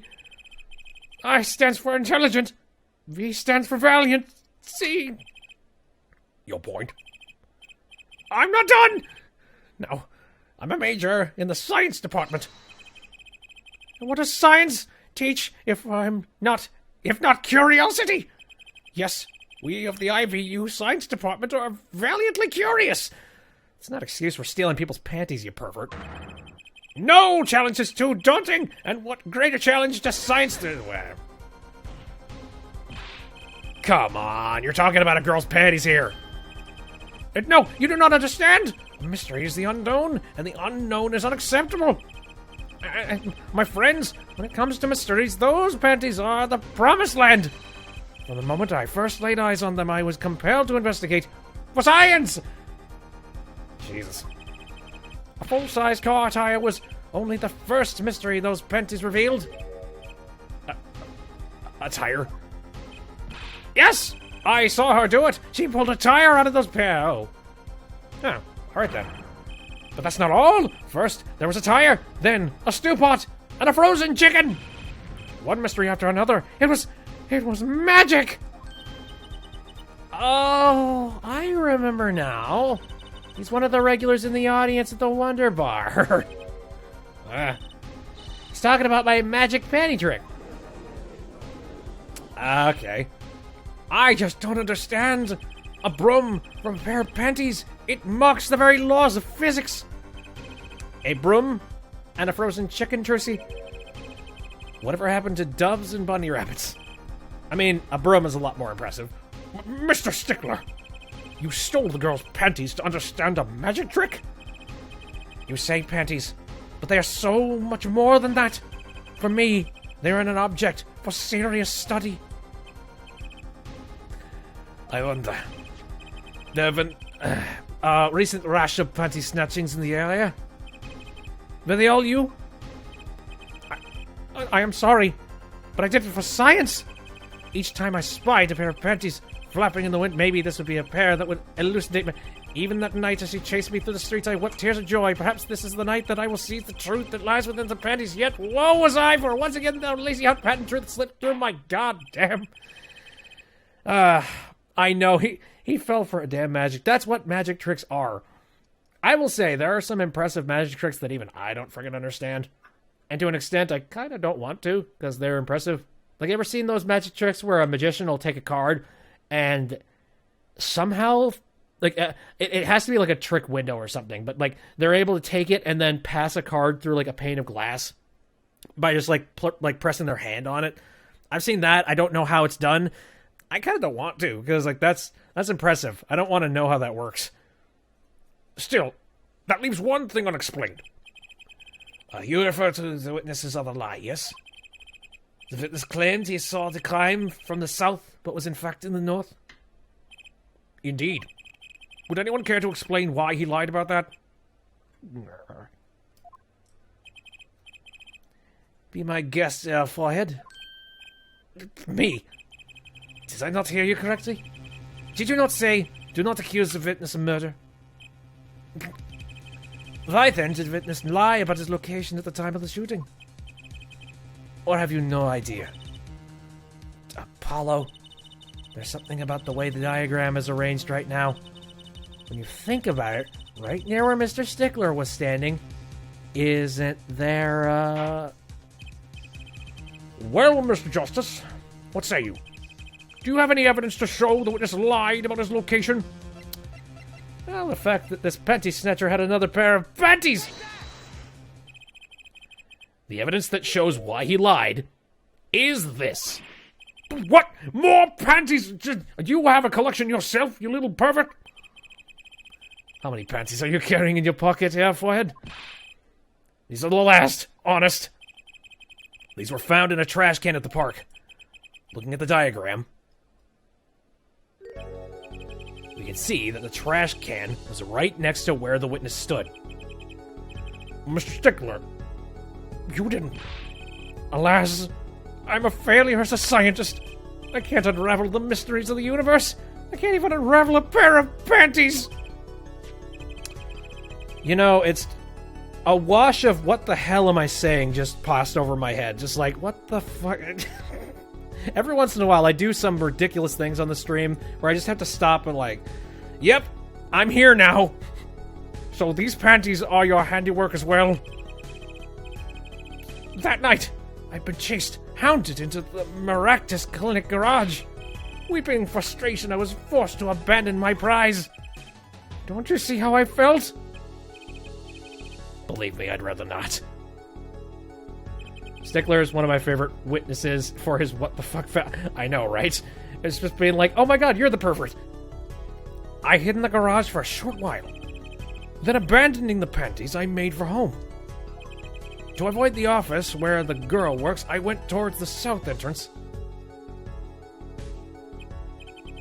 When I saw them hanging there on a clothesline by a giant mansion. A giant pair of panties. Apparently he didn't know those bloomers belonged to the mob. Oh god, yes. You have got a hit out on you if you don't already yet. I had them safe in my pocket, ready to take home, when I stumbled upon a murder. The murder of Dr. Maractus? I reported what I'd seen, but as I waited for the police to arrive, I got scared. What if they searched me? That's when you disposed of the bloomers. Yes! It was a severe blow to the progress of science, but one that had to be borne. A fascinating, if disturbing tale.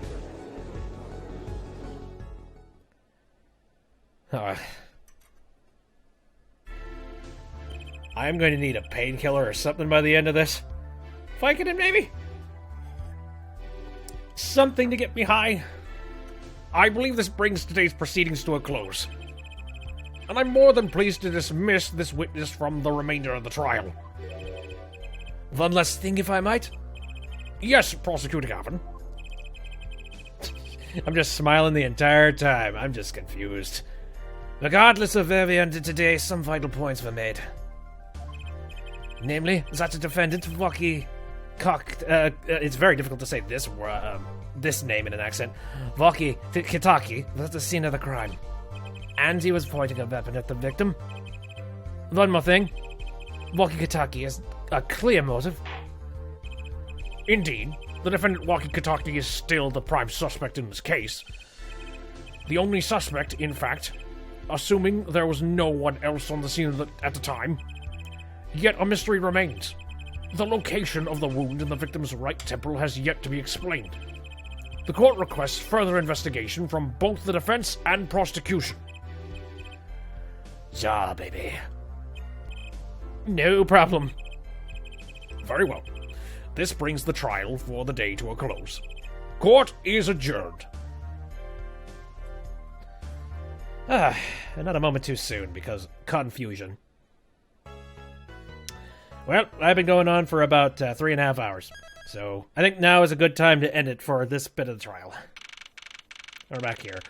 We'll begin again with another investigation of the scenes, and then we'll dive right back into another court case the next time.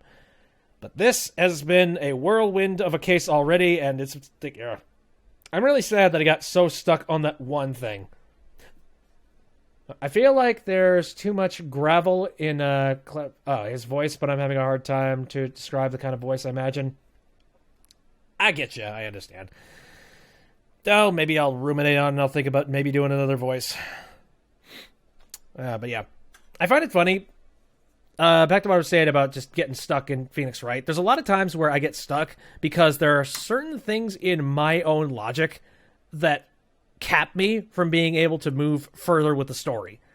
Because I'm standing there just being like, this is way too trivial. Why would this be the answer? Turns out it is. It's like, oh, okay, great. It's like, I just wasted a long time trying to figure that out. But anyway. Right then, I'm going to rest my voice and, if you can find any way to explain what you have in mind, yeah. Okay, that's fine. I don't know. The funny thing is that I like German accents are amazing to me. Like I like a lot of different accents, like German accent, Australian accent, but I have never been able to phonetically hit them. I'm trying to work on it. I'm trying to learn just how to hit accents a little bit easier. I have a few that are like down pat, some that are very difficult. Anyway, I think I'm going to finish things up for tonight, because, yeah, it's late, and I'm going to be going to bed soon. So, thanks for popping out into the stream, just to say hello, or whatever the heck. If you wanted to catch this episode after it's done, I'm going to be editing out I'm going to be editing down all the bits where I got stuck, and I'm going to be uploading it to the YouTube channel shortly after I do that. I stream on Saturdays, Sundays, and Wednesdays, all of them starting at around 7 o'clock p.m. Central Standard Time. And the voice is good on its own, but Clavier is more suave. I can see it, but I've done suave voice. Maybe it's the fact that I'm just stuck with a lot of the voices I've done in Phoenix Wright. Maybe I should just give up on trying to try and come up with a diverse voice for every single person. I guess he's a key member of this thing, so I thought maybe I would go for a key voice or something very specific. You just realized I haven't subbed to you yet. Hey, by all means, go ahead. Sub if you're up for it. Anyways, tomorrow I'm thinking I'm going to be doing a Hat in Time mods. Just a whole bunch of mods that are out for... I guess the mod support isn't officially supported yet for all users. It's still like a beta phase thing. But you can download a Hat in Time beta builds. And I'm going to be looking at that, and hopefully there aren't too many technical difficulties. And then Wednesday, I've been up for playing a whole lot more of Stardew Valley as of late, so I might be doing that again. Josie is going to go on an adventure! Oh, yes. Plenty of adventures. I got a couple of mods that I haven't touched yet, and I'm so excited about seeing if it's good or not. Though I'm a little worried, because some of the mods have got content from certain companies that really like to content ID videos on YouTube. And I'm worried that they're going to catch me on audio or something. Depending on how thorough people are about mods. We'll see. Anyway, yeah, I'm going to move on. So again, thanks for popping out. See you next time.